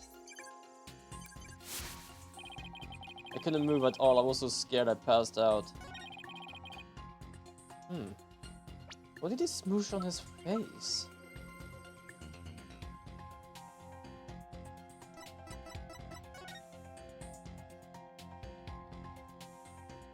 Could be the plastic. Objection! Because we don't have any specific evidence. I think it's the plastic though. Let's put a name to the thing Owen's uncertain of, shall we? Identifying the murder weapon that was used to suffocate the victim. Fortunately for us, I spy a murder weapon right here in this crime scene photo. Unfortunately for you, I spy nothing of the sort. And you are stupid as hell. And the police not spy a thing of the sort during their investigation either. Pray tell, where's this murder weapon you see? You don't see it because it no longer looks the way it did when it was used as a weapon.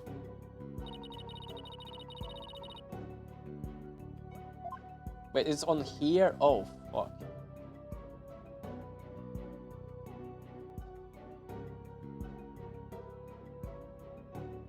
Noodle? Did he take the noodle though and just smooshed it in his face and then made noodles of it? Okay, I'm gonna do that. Oh my god, is it actually right? The mystery person that Owen saw press soba into the victim's face. thereby suffocating him.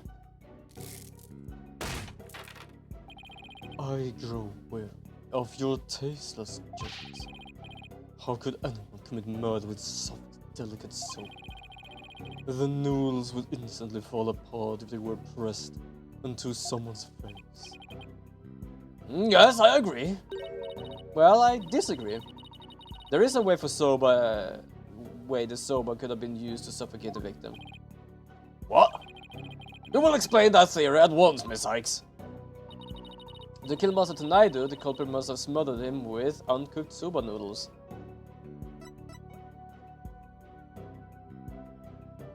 Uncut soba dough. Yes, dough.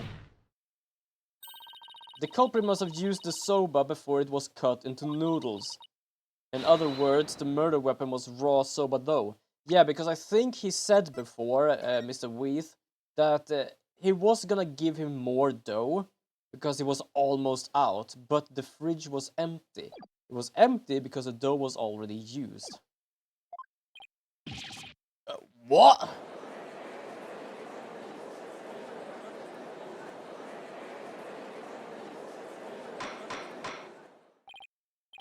Order in the court, order everyone. Yes, soba dough could definitely be used to suffocate someone, couldn't it? Are you gonna stay silent there? Are you alright, Prosecutor Sadman? I was just letting the soul of the victim know that the accused will finally face justice. I just had to sneeze. Thanks to the foolish lawyer before. I don't think so. I think he says this because, oh, he made noodles. The only ones who knows how to make noodles are basically him and the victim and the accused. Well, if they knew how to make noodles, it would probably not look like it had been a flour bomb in the whole goddamn place.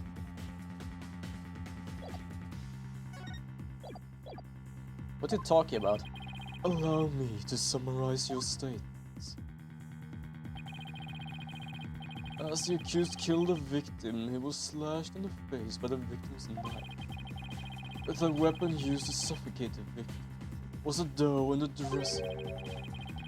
He then disposed of the murder weapon by cutting the soba dough into noodles. Why, you snarl?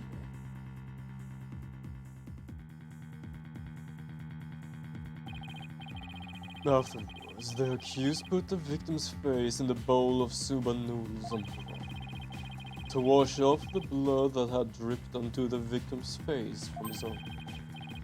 And there you have it, the true sequence of events behind this foul affair. Now, wait just a minute.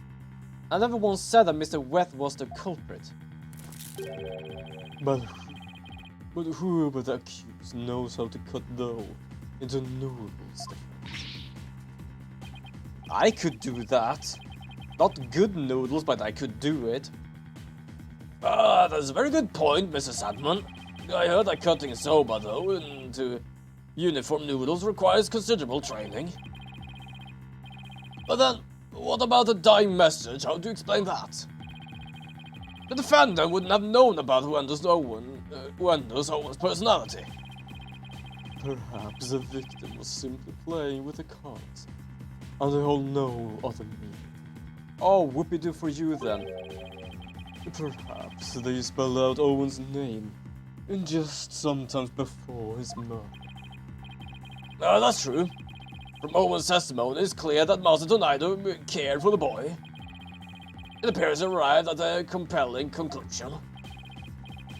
Taken together, all of these points paint a convicting picture of the defendant's guilt.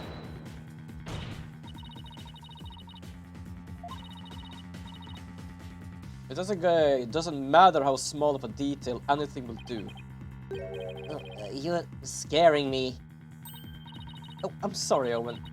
I definitely didn't mean to raise her voice. I have to be gentle with him. I can't forget he's only 5 years old. No need to be scared, okay, sweetie? Just tell us anything you can remember. Well, when I woke up, person who killed Shinji was standing over me, bleeding from their head. Owen, you saw the killer's face. Oops, I did again. So, Who was it, Owen? You remember? oh, I don't know who it was. Yeah, I'm picking up some noise. That means there's still something to uncover in Owen's testimony. I don't know what Owen saw, but suffice it to say we are analyzing the dreams of a child. You waste enough of your time, defense. Let it go and move on. No, there is still discord in Owen's heart that needs to be addressed. Therefore, I can't give in here. Owen, do you think you can continue your testimony for us? Okay. I'll enter the new information and run an update then.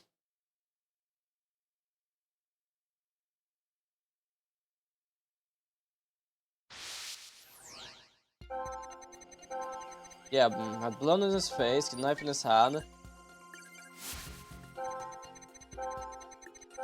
He was on the floor and somebody was smooshing dough on his face. I couldn't move at all. I was so scared I passed out. And when I woke up, the person who killed Shinji was standing over me. Oh, hold on. I don't understand why, but you're happy about who was there. Whoever it was, you recognize them, and you like them. Despite witnessing the culprit's terrible crime firsthand, Owen experienced positive feelings. One of relief? The person the witness saw was no stranger. Rather, it was the accused. Therefore, it's only natural that he felt some level of relief when he saw a familiar face. Ha! But that's the problem. He doesn't know about the forced personality. Dingus. Send this madness and sully your soul no more. Owen, who did you see?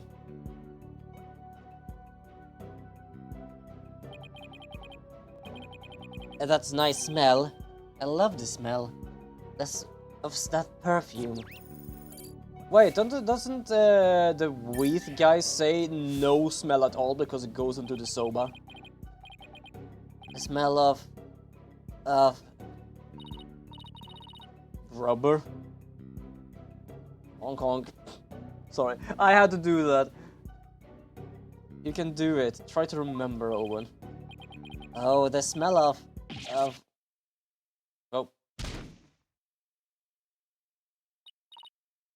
Owen?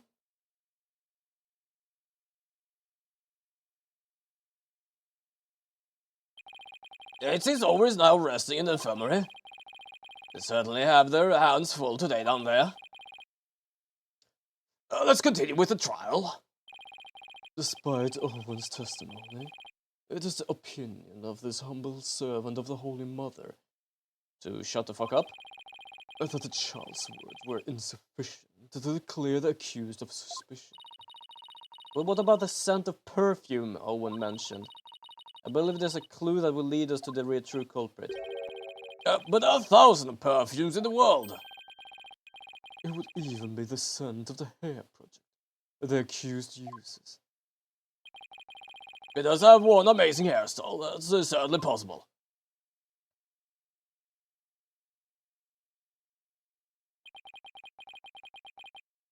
The witness is a 5-year-old boy.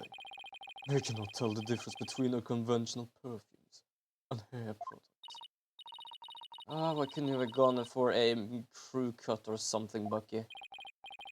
What's more, the only person who can cut soba noodles with such a precision is the accused and no other.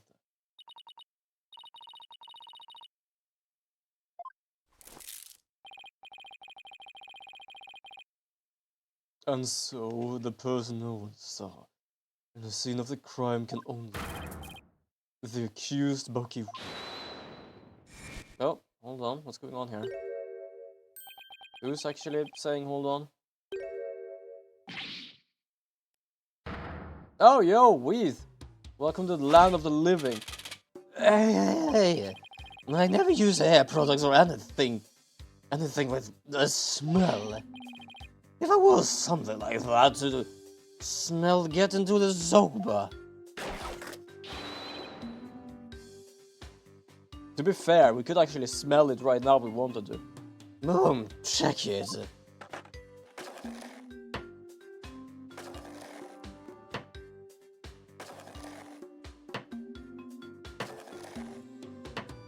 Well, we get lunchtime.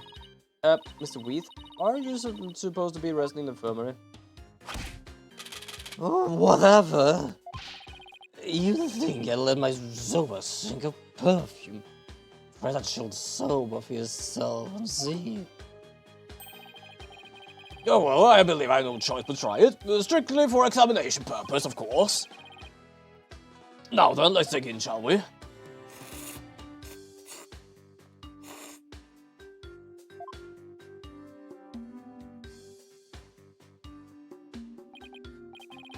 That was delightful. Well, I'm satisfied that there are no traces of hair product or perfume in Mr. Wheat's soba. First wheat buns, bean buns, and now savory soba. What a delectable trial this has been. This texture is different from the soba I had the other day. It reminds me of a dish we have in Korea called banapun. $6 though. Like, I don't know how, like, I know that basically it is about times 10 in Swedish kronor. And like, we thought of me eating some stuff that's about like 100 Swedish kronor, like 10. Like, soba for $6, or like $7. That kind of sounds cheap, to be honest. Why the hell do I want that now? I'm gonna check my Final Fantasy coupon later. I think they had like not soba, but that's something. What is soba? Hold on, let me actually check. What the hell? Okay, soba. What is soba?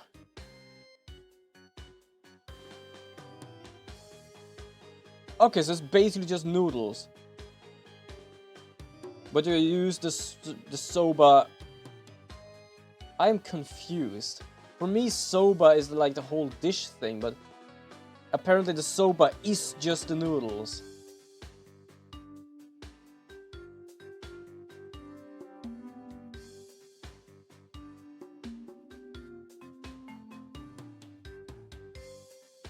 Alright, fair enough. Now I kind of want to actually have like noodles, homemade soba noodles or something like that.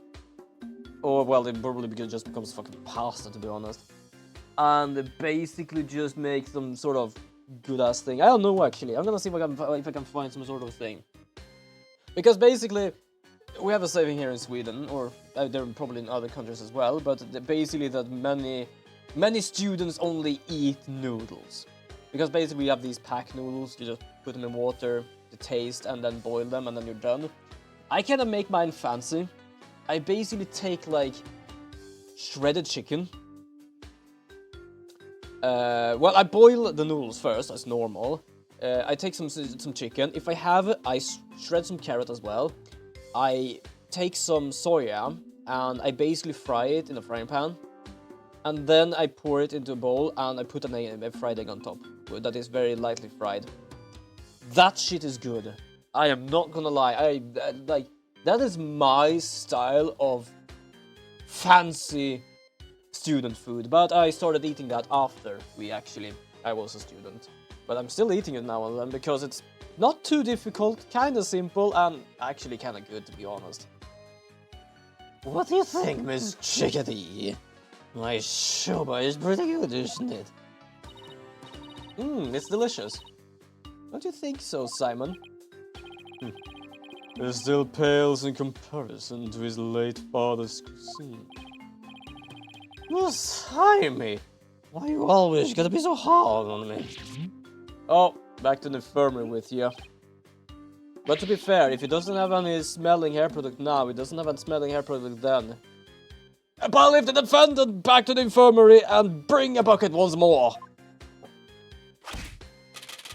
Fresh. I ain't a lump of plain wheaty Odin though, you know? I'm fresh like my soba. Let's sober over rash. It's about the 3 rushes of sober. Behind the scene, rash. Apparently only got to 2.5. Or 1.5. But yes, it didn't smell. So why the hell would it smell back then? Good grief, that defendant! At least Bucky wasn't the source of the perfume smell. Wait. Smell like perfume. It looks like you remembered something. The phrase smelly perfume reminds me of a certain somebody. Oh, and who might that be? There's only one person that comes into mind. The phrase smelly perfume reminds me of this person. Do they actually have a person? Balloon artist and master singer Salvi has 12 years of performance under her belt. Take that! But she's the only one with perfume, I guess. Gail tonight, huh? Yeah, she did smell very nice, didn't she? Just a moment. You would throw suspicion on Gale now because of a sin. Your Honor, there is no need to go along with these ever-changing claims of defense. I suppose the claim have been awfully inconsistent. But Gale could have been at the crime scene. Yes, but you'll get to see those balloons of hers if we call her back to the witness stand. Oh, you are doing Simon tactic now. Oh, that's so dirty. Oh. Well, I guess Miss Sadman here have never seen a pair of balloons in his life. Oh, okay, fair enough. His honor is not interested in such things. Setting the matter of her balloons aside, I do believe it's appropriate to ask Gale some questions, given the circumstances. This has nothing to do with her balloons, of course.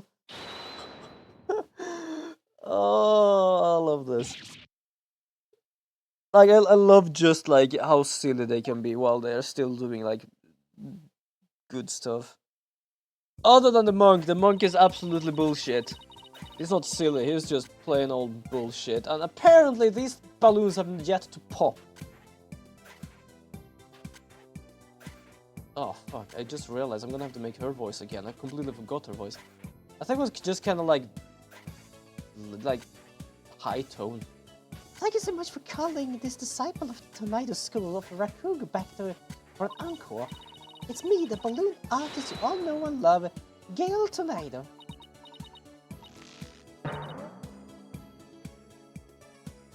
Fair enough. Ah, what a wonderful balloon artistry. I love she just does that and he just nods like, yes, I agree. Your Honor, please. Now then, would you like me to make you...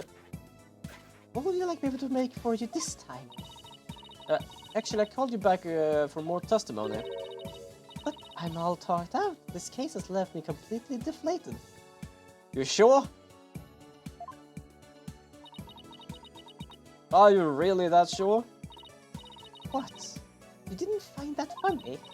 Anyway, what exactly is going on, Simon?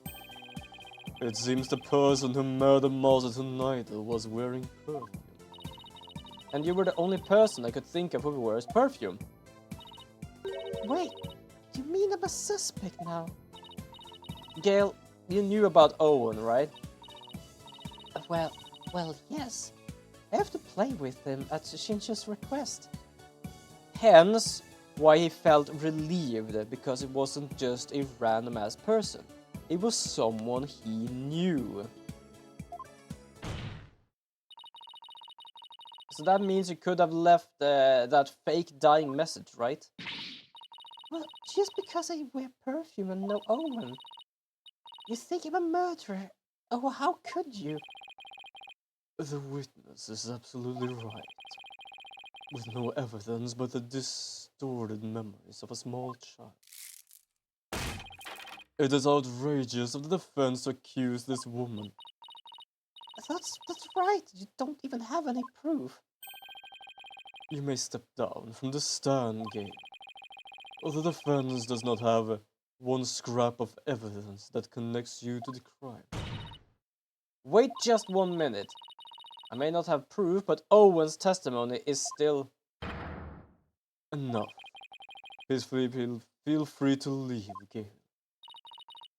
But I'm so close. Must be something I can do.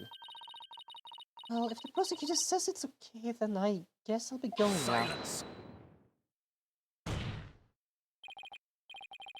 Oi, Gale. You're an entertainer, aren't you? Once you go on stage, it's your duty to complete your performance. Is it not? So what are you doing, leaving halfway through?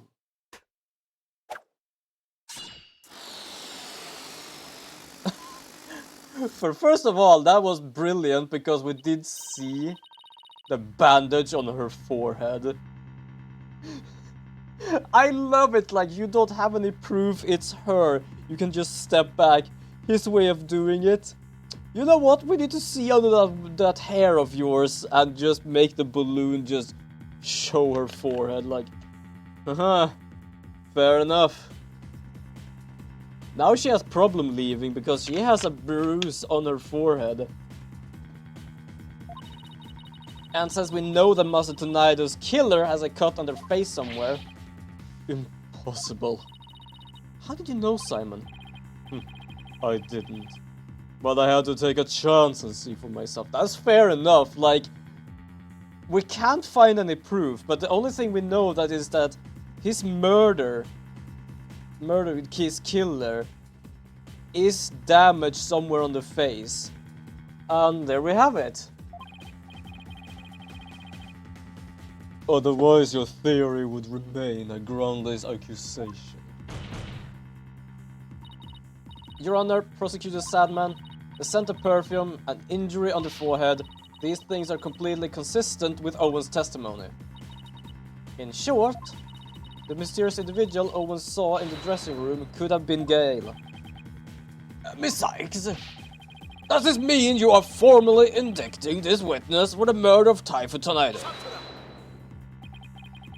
Should your accusation prove to be false, I hope you are prepared to pay the full price in full. Well, unfortunately for you, we don't have that bloody stupid law in that country there. You only have it in yours, because apparently you like to see bloodshed. Simon, what price is he talking about? I thought that should be obvious. Prosecutor Sad Monk is saying he'll see it to you never stand in court of law again. I must say, though, he knows how to make a trial interesting. Guess whose side are you on, Simon? Go on, then. Into the deep end with you. You really have but one choice anyway. Well, Miss Sykes, I am waiting. With regard to the witness, Gale Tornado, the defense wishes to indict her. Well, there's no reason for me to hold back. Not if I really believe in my client. The defense wishes to formally indict Gale Tornado for the murder of Typhoid Tornado. I have tried to be merciful, but now not even your pleas will reach the Holy Mother's ears. I definitely know she is probably earplugs for you, mate. They're specially branded as well, because she has stopped listening to your bullshit. You will have plenty of time to regret your decision. In the pits of hell. Also, I kinda turned to Simon there for a moment.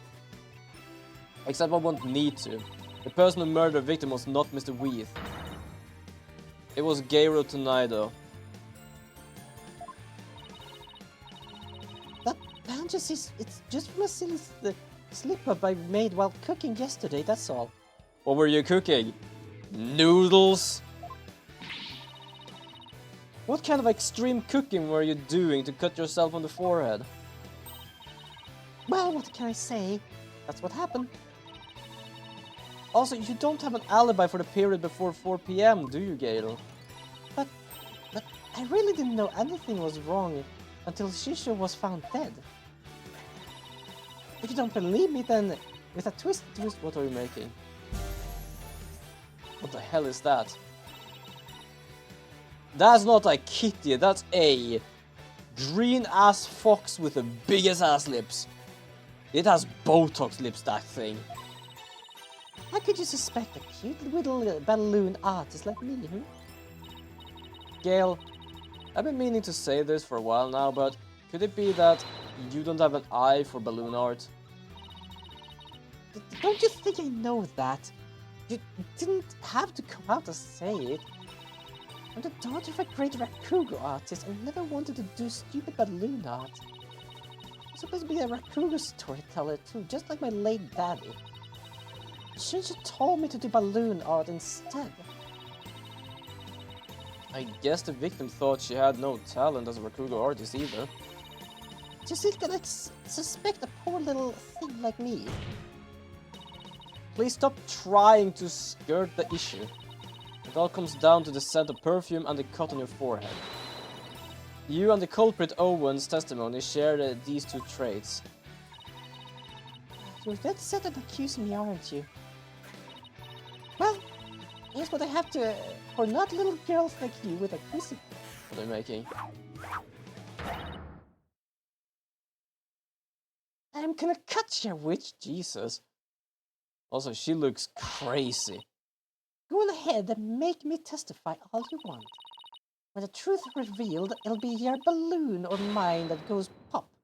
Got it? Oh my, there's yet another hidden personality. Simon, is everybody in Tonaido school like this? How should I know? Because basically you know all of them. Damn, she looks pissed.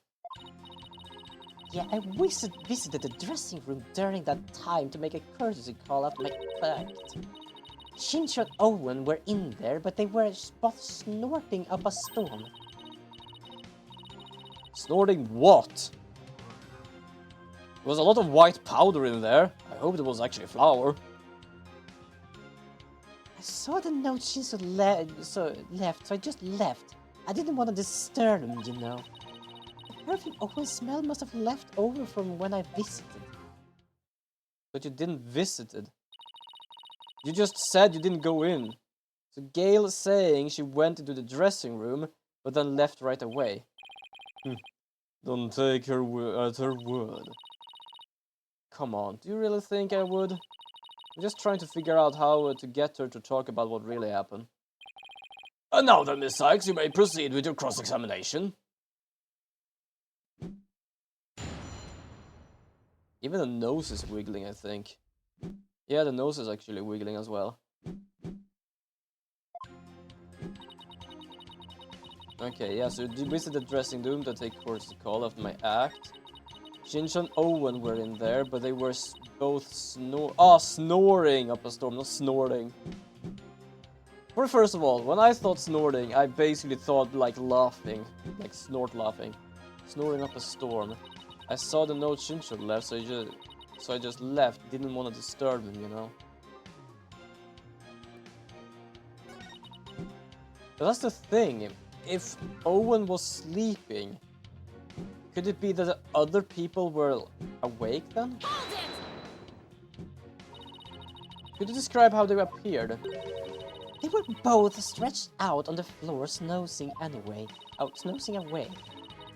So sitting the victim up and over the table must have been the culprit's doing.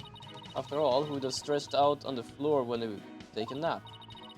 Doesn't match up with what Owen said in his testimony. But if he was asleep, how could you tell it was Owen? How did you know it wasn't the window? Damn, lot of balloons.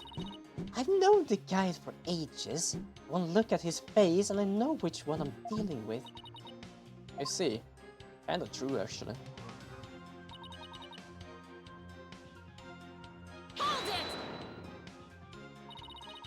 Where did you find your master's note? I don't know, I can't remember.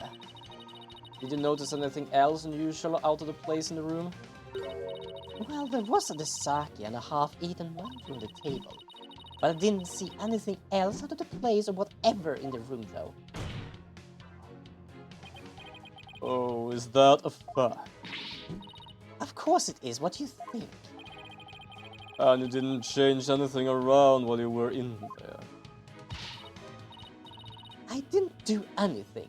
Look, I'm telling you, I didn't see anything funny near Shinshu and I didn't touch anything in the room.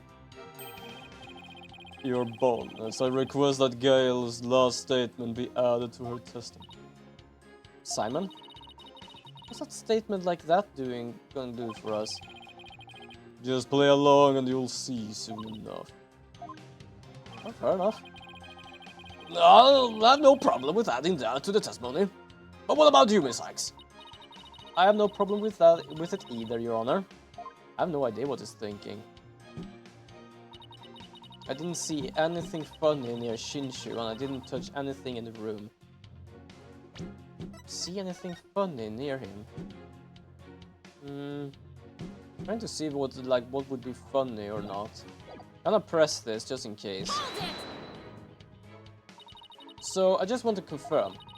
You didn't see anything at all unusual or out of place anywhere around the victim. I already told ya, nothing. And you didn't touch anything at all in the dressing room? How many times am I gonna say it? No, I didn't touch anything. Wait, but then, is she saying she didn't see what Orlando immediately saw when he checked the victim's body?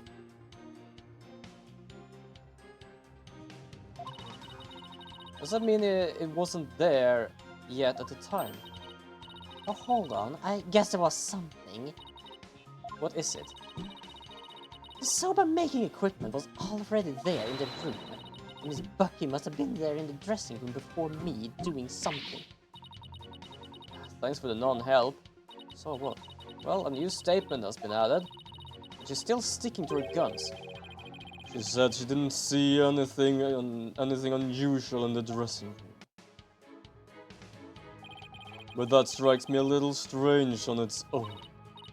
Really? Why? If Master Tonido really is the one who left that, you think Gale would have noticed it? And if Master Tonido wasn't the one who left it, then we must ask who did. You know what I'm getting at, don't you? Yeah, the cards, I guess. I just wanted to press just in case.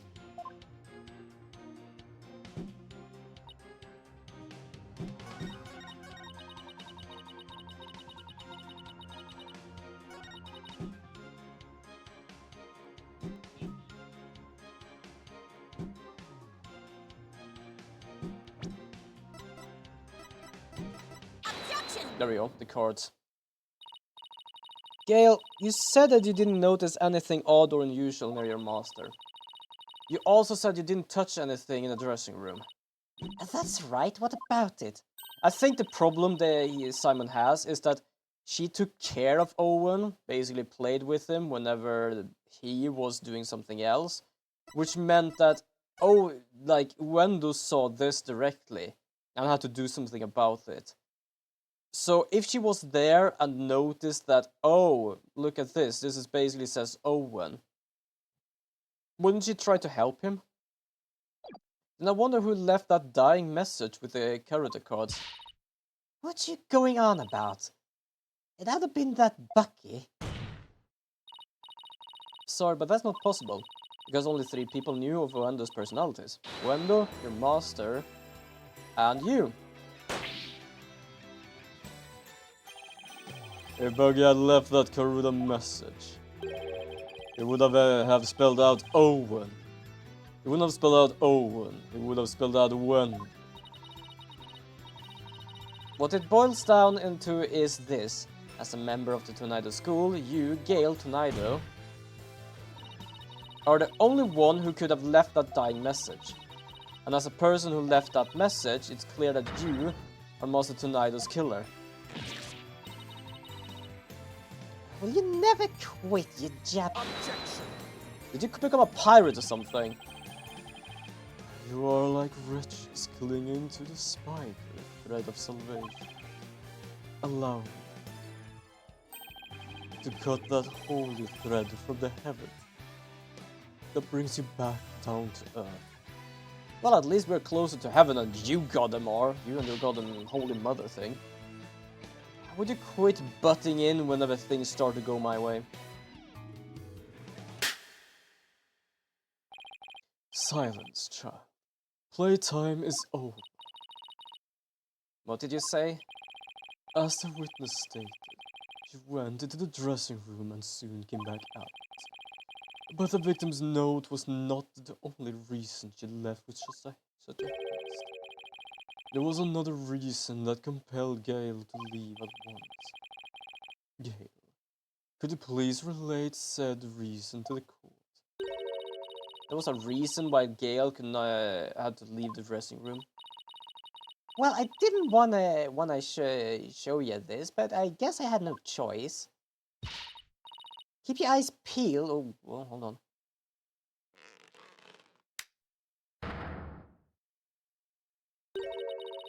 Your hand is all swollen and red. What happened, Gail? If you must know, I'm allergic to buckwheat.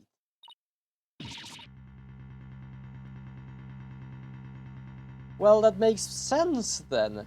Because if you actually use the weed with your hands, that's why they're swollen, because you touched the goddamn thing. Allergic reaction to buckwheat can vary, though they're usually on the severe side. With typhoid tonight, I'm making soba noodles in his recipe. Gail is lucky to still be alive, considering all the soba flour that was swirling in the air. Good thing I left pretty quickly. I managed to escape with just a mild reaction. But I touched the seashore as it was being carried away, and look what it did to my poor hands. There's been a soba broth on his clothes or something. If I inhaled any of that soba flour, I'd have had a seizure and been a good night Gail. I never could have stayed in that dressing room for very long.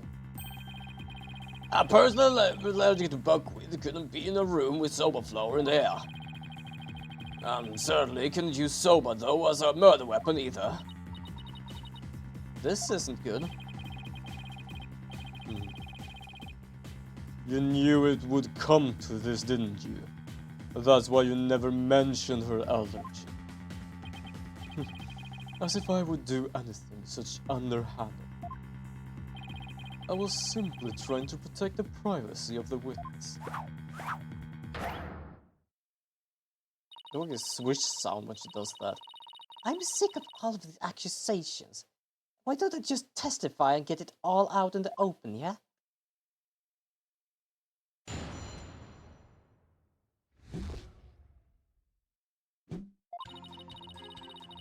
If it comes to the slightest contact with buckwheat, I get an allergic reaction. And with that much soba flour in the air, that room could have literally killed me. Look at my hand, just touching Shinjo's body caused this much damage. There must have been soba broth on his clothes. So I never could have committed that murder in the dressing room.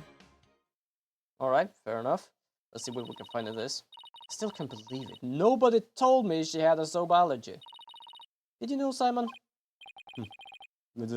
Does it look like I knew? Protect the privacy of the witness, my foot. What a dirty trick. Now what do we do? There's only one thing to do. Put Prosecutor Sad Monk to shame with your cross-examination. Right. Let's go and do that. No matter how small, I'll find us an opening and break her testimony down.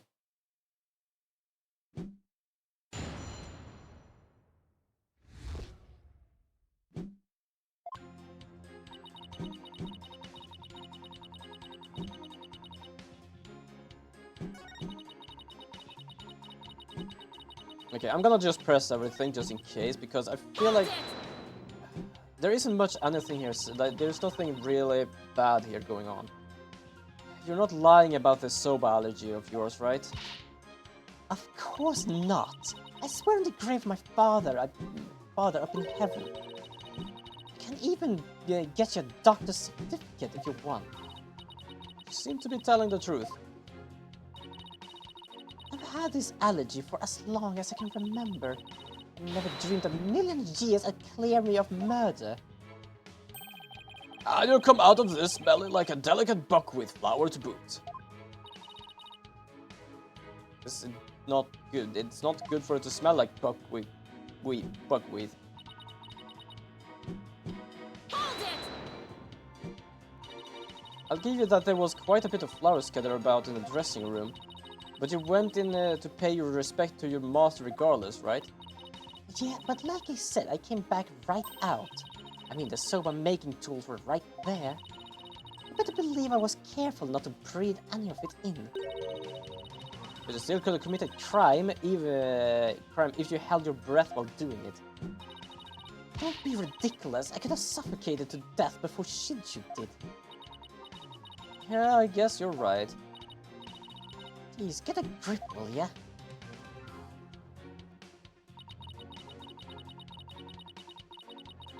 Hold it! Maybe there's a twist here. Like you're actually allergic to dogs and not soba. You kidding? Bring my little Yagumo in here, I'll hug and squeeze him like there's no tomorrow. I'm telling you, I have a genuine, honest to a goddess soba allergy. The facts. The witness clearly has an unauthentic allergy to buckwheat. Any further deliberation on the matter would be meaningless, pointless and worthless. You heard the man, liar girl. Alright, fine! I was just starting to think the same thing myself. Doesn't mean I have to like it though.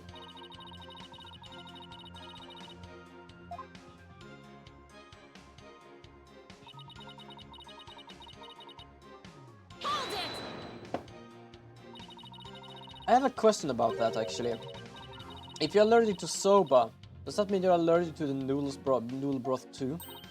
Well, the buckwheat from the noodles can dissolve into the broth. Touchy soba broth could just be as deadly for me.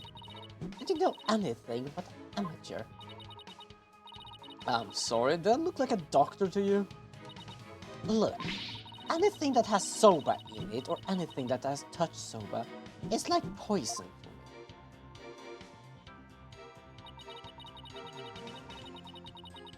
Hold it! So, I just want to cover all of my bases, but could the murder have possibly occurred somewhere other than the dressing room? That is out of the question. By even asking, you show your complete disregard for all we have discussed until now.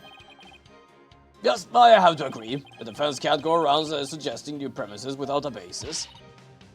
Unfortunately for you, Shinshu didn't take a single step from his dressing room around the time of murder. Well, that is unfortunate for everyone.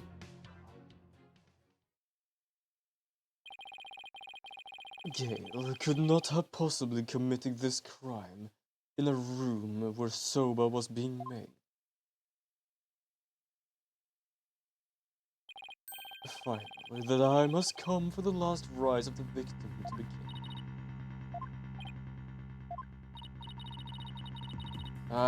What would Mr. Wright do at a time like this? Oh, guys, there's only one thing to do. What are you smiling about? Was the pressure overwhelming? Nope. It's just the worst of times are when lawyers have to force their biggest smiles. I see.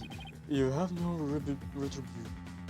And so the only thing left for you is to smile. Oh, that's where you're wrong. I do have a written rebuttal. We're gonna have to just figure it out. Turn your thinking around, Athena, and try to figure out how Gale, who is allergic to soba, could have committed a crime. Figure out how Gale could have be in that room and not have an allergic reaction instead.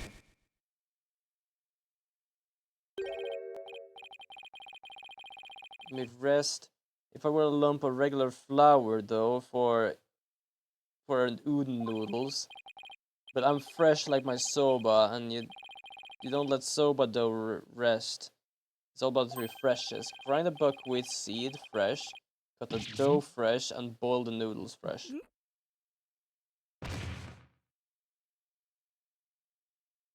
Didn't they use buckwheat? They could have used some other weed. It appears to have been written by the victim. Allow me to read it. Resting, do not disturb. Yes, that's the note I saw. After reading that, who wouldn't think Shinji was napping? Yeah, if you must know, I'm allergic to buckwheat. They might have not actually made it then.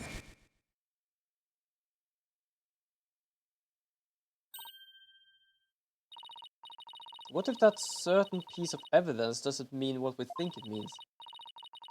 If that's the case, I might be able to prove that Gale could have committed the crime. No matter how hard you search your mind, you cannot overturn facts. Well, Miss Sykes, if you have no further objections, I'll hand down my ruling.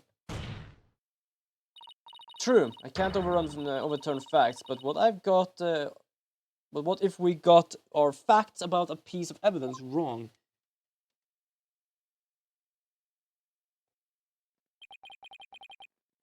Get our facts wrong? What are you talking about? Oh, which piece of evidence do you mean, Miss Sykes? Please point it out. Like, they showed one piece of evidence.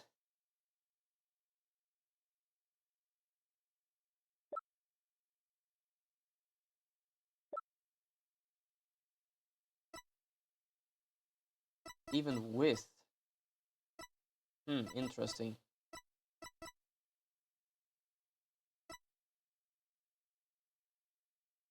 Nothing there. This? Take that! It mastered Tonaido's note. The note? Preposterous. What possible connection could be between the witness allergy and that note? Ah, the dough was gonna rest. The answer lies in the true meaning of this note. Its true meaning? This note does not mean I am resting, do not disturb, as we assumed. But rather it actually means this dough is resting, do not disturb it. Wait a minute, Athena. That doesn't make any sense. You're right, it doesn't. After all, as Bucky told us many times, you don't let soba dough rest. What's all this jibber-jabber got to do with anything? It was not that kind of dough, it was another sort of dough. This is it, the home stretch. This note and Mr. Wheat's word had led me to the conclusion that Master Tonaido was making udon noodles. The victim, Typho Tonaido, was not making buckwheat noodles. He was making ordinary udon noodles instead. That layer of flour in the dressing room wasn't soba flour, but plain old wheat flour for udon. So, actually, it was totally possible for Gale to be in that room and kill her master.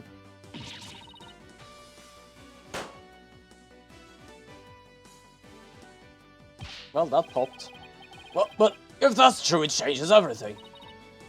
Your Honor, the defense requests that the flour in the room be tested immediately.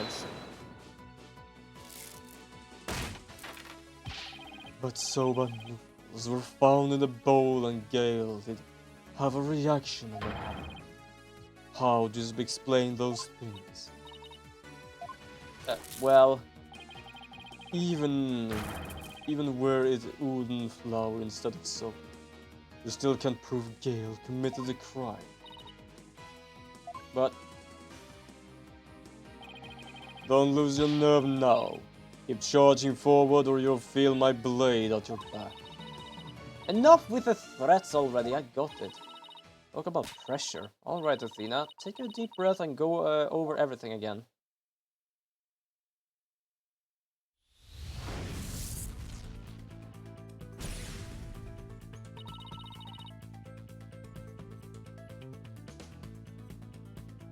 I'm going to revisualize the case from start to finish.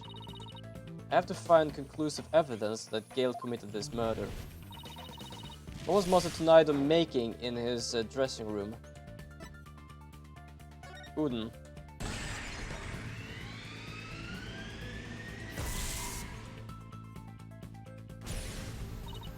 By logic, Master Tonada must have been making udon noodles in his dressing room. But something at the crime scene indicates otherwise. What was found in the bowl on the table? Soba.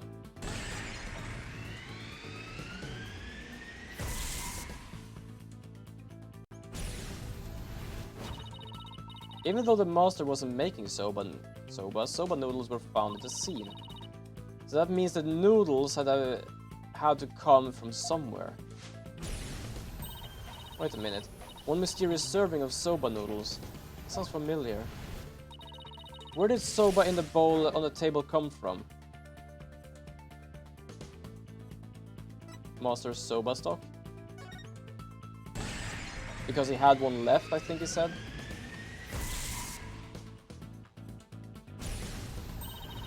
The soba noodles were found at the scene were from Master's stock of uncooked noodles. But then, why would the culprit go out of her way to cook that soba and put it in the bowl? To hide the udon though.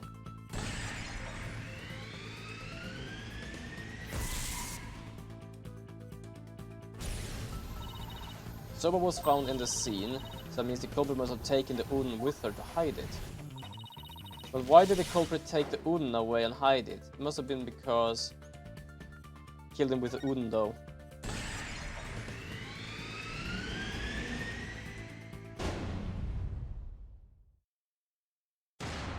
Well, we knew it was dough. We could have kind of figured out it was udon though.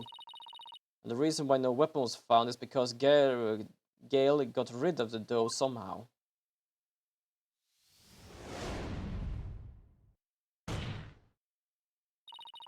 The real murder weapon was the udon though the victim made. If we can find this though, that will prove my theory correct. And undeniably prove Gale's guilt. Even if we could find this though, what makes you think that it could prove she's the one?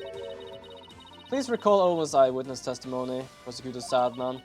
If the injury on Gale's forehead was caused by the victim's knife, then Gale's blood must have been dripping down on the dough used as the murder weapon.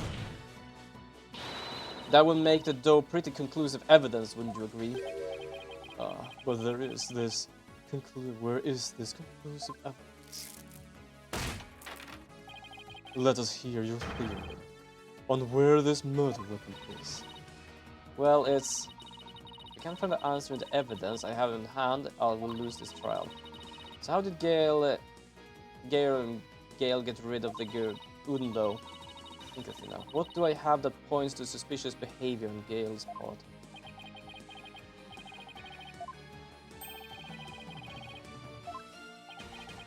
Yeah, I know exactly where it is. Nice barking you did there. I assume you have a bite to back it up. Stop distracting me, especially not right now. This piece of evidence can point us to the location of the murder weapon. Master Tonaido were alive when they discovered the body. Before Bucky came to the theater, Gale was outside feeding her dog a number of dumplings. The dog buried his leftovers in the yard. Take that! Gale? Huh? What is it? I'm just an innocent girl. I don't know anything about any murder. Stuff that cute act in your balloon hat. Fair enough. Gale got rid of the dough she used to kill Master Tonaido in a bold and daring way. She did it right in front of Prosecutor Barry Blackwell's nose, by feeding it to her dog. No,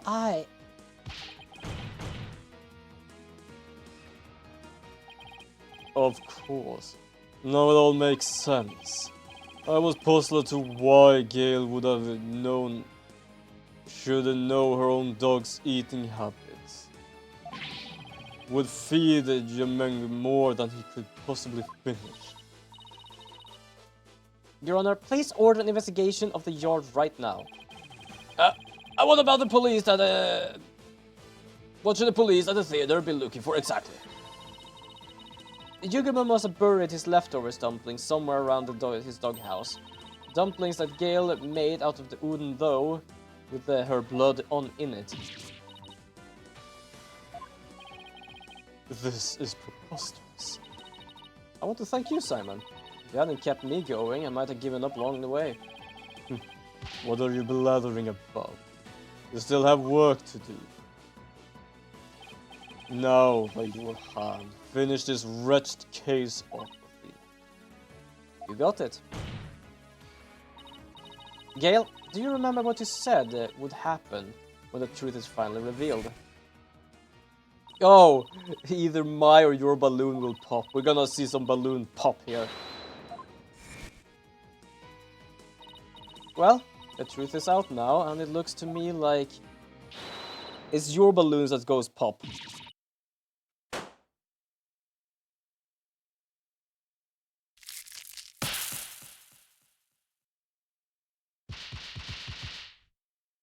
And there he goes down.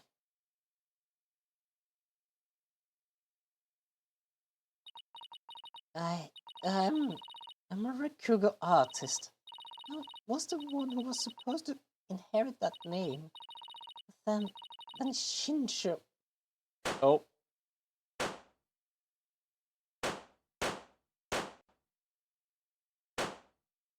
Even the nose. Why are my balloons bursting? I think he's mad at you. We're a very bad girl.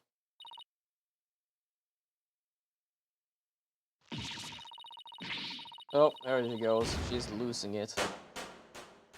Oh, like, the problem is that must also be feeling like it just like pop directly on you. I don't know how it feels.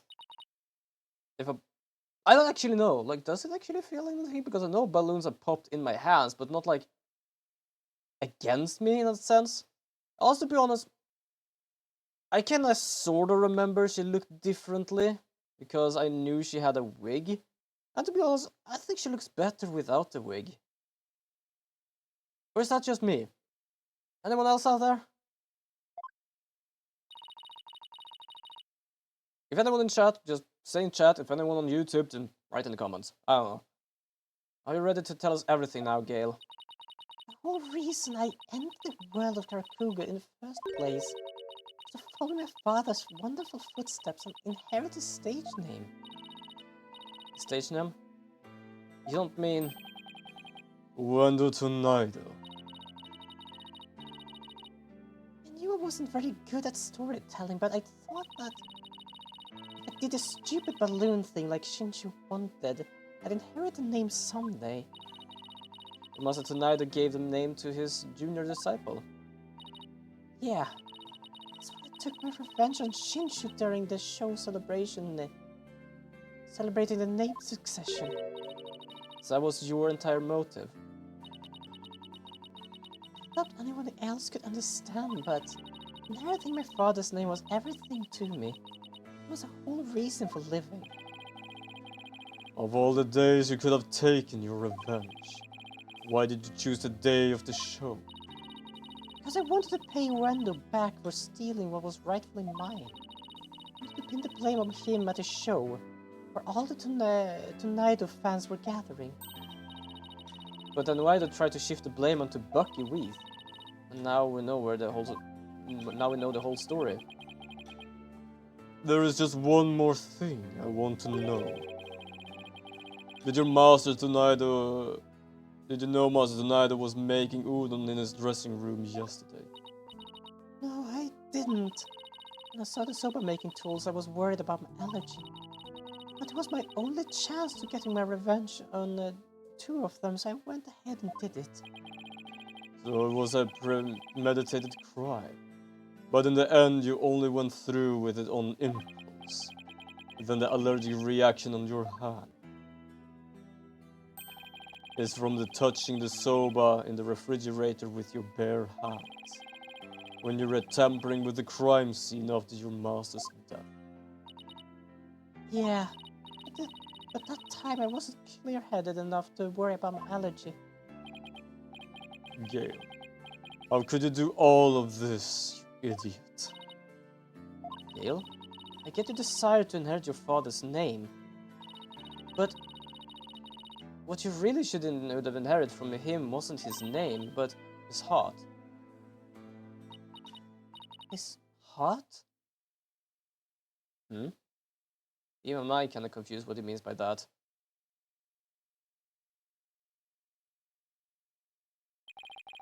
Do you have anything to add, Prosecutor Sandman? Any objections? No, Your Honor. Miss Athena Sykes. Yes, that's the first time he has used my name. I shall be sure to remember your name. Really? It seems he finally recognizes you as a proper adversary. Well, to be honest, he has been beaten up by at least everyone once. Of course, he has a lot of adversaries. Looks like there's no more further objections, Bailiff. Please bring the defendant.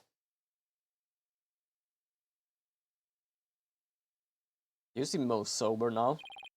Ah, good. It seems you have made a full recovery.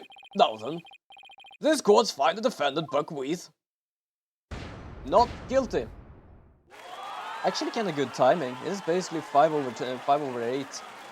I know I had just an ad. Unfortunately, it's a bit problematic doing stuff like that because they pop up each hour.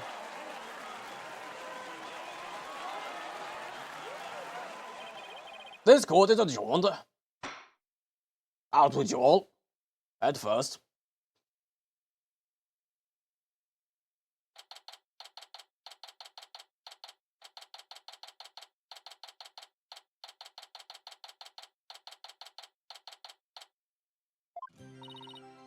Congratulations, Bucky. I'm so glad you were found innocent. Well, thanks for everything, Mix Chickadee. But it still sucks that you were accused of a crime you didn't commit. Did Wendo have it out for you or something? Well, I don't think so. Wendo said it was spur of the moment idea he got when he saw the soba-themed cards. Simon, where have you been? I stopped in under Wendo's questioning. Only you, Bucky, could get framed for a crime on a whim. No way, I almost got convicted out of convenience. Well, at least you've been completely cleared of all charges, so buck up, Bucky. On a more important note, what I really want to know is, why didn't Master Tornado let Gale inherit her father's name? What do you mean a more important note, Miss Chickadee? Oh, don't be such a weak blanket, just go with the flow now, come on. You think the Master was trying to encourage her to quit the entertainment business? But nah, that's not it. They didn't give the name to her because he wanted Gale to find her own trolling life. Or for whatever she wanted without being bound by her father's name of Rakugo. Making Udon was his way of showing his support for her in her new endeavor. So that's why he called you to the theater, huh? To teach him how to make udon. A mere roundabout way I've never seen. But that's Master Tornado for you. This entire incident happened because of a misunderstanding? How sad. By the way, Gale wasn't the only person Master Tornado was trying to cheer up. Even though the person in question still seems unaware of the Master's intention. What? You're talking about me? Oh, come on, no way. All that old man ever did was to criticize my Zoba. That's not true, Bucky. There must have been a way to make Bucky see just how much Master Tornado care about him. This thing. Kinda want to save just in case, because I kinda want to actually find out what the hell it is for something. Because the only thing I can think of is this. We never used this thing. Well, not that much. Take that! Take a good look, Bucky. His name is on there as the holder of this title deed. It's still my name, huh? Master Tornado was just up to one of his tricks when he said he stole the shop. He was trying to force you to grow into a truly capable owner in your father's stead. He probably used some tough love on you so that the shop wouldn't just go belly up. Alright, I see. I never knew. I must deny though. I'm so sorry. Keep working hard, Bucky, and pay him back by living up to his expectations. Ugh, wet noodles. He's the second character who has noodles as hair. Well, nice choice, Simon, and you too, Miss Chickadee. One day my soba's gonna be good. It'll knock that old man's socks clear off. After all, I'm the fourth generation over of wheat soba. Well, I'd be getting back to my my shop. Got it ready for the lunch rush. Hold on. Could I place an order for delivery, Bucky? Yes, Miss Chickadee. Could you deliver a bowl of wooden to Gale on behalf of her master? You got it. I'll make sure it got all the TLC master tonight. I would have packed in it too. Thank you. We'll see you. Be sure to drop by the shop sometimes. I will. I'll bring the whole agency with me. It was all proud, Bucky. We'll have the best soba in town waiting for you when you come. Peace out. The door is the other way, mate. It's nice to see somebody giving it their all, isn't it? I wonder if I leveled up anything thanks to this case. Don't kid yourself. The trial would have been a spectacle and a half had it not been by you. I had not been by your side. You don't know that. For a lawyer who is versed in psychology, you're too full of weak points. You need to learn to analyze yourself more objectively. Or you could just teach me your famous mind tricks. No. Way to shut someone down, and why not? Because the more pesky lawyers there are, the harder my job becomes. So it is my best interest for you to remain green forever. Fair enough. Hey, what about what's in my best interest, huh? Besides, weren't you the one who had the wool pulled over your eyes by Wendo? Must you remind me? How could I have known Wendo would do time sober? Hey, speaking of time sober, I just thought of something funny. Oh, good. I can't wait. Okay, here it is. In time sober. Why didn't Mon number 9 get counted? Come on. Do you know, Simon? How should I know? Because 7, 8, 9. For fuck's sake. Oh, good lord. Thank you, thank you. I'll be here all week. That I should have known. Come on. Let's get sober or something and go home.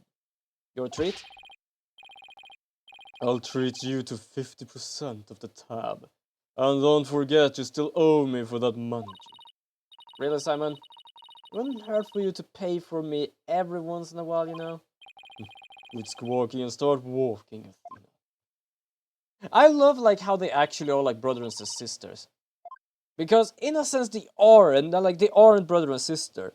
But because he basically stood there under her mother, and well, basically was her mother, and he is trying to protect her and trying to find the real killer for so many years. He does care about her. I may still have ways to go as a lawyer, but just like Mr. Wright, Apollo, and Simon before me, I'm going to get there someday. After all, I've inherited their possession for our court and the law. I can do this. I'm not gonna try and say that French word, because I have no idea how to speak French. But yes, we are now done with this case, and I don't know how many more cases we have. I think it should be at least some stuff. Let's check before we end this stream, shall we? I want to save my progress, yes.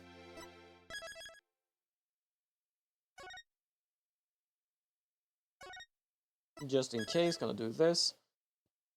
There we go. Return to game menu. We are not gonna continue this episode, this stream, or this game, because the stream is over as well. I just want to see here about cases, because I know there is a specific case, I just don't know when, what, where, and how. Oh, there's only one more case left. That must be quite a long case, because I'm pretty certain that Gotham went into... I know some stuff that happened in this, and I'm trying to figure out how that got there, but apparently this might be a long one then. And we also have the special one. Of course we're gonna play the special one.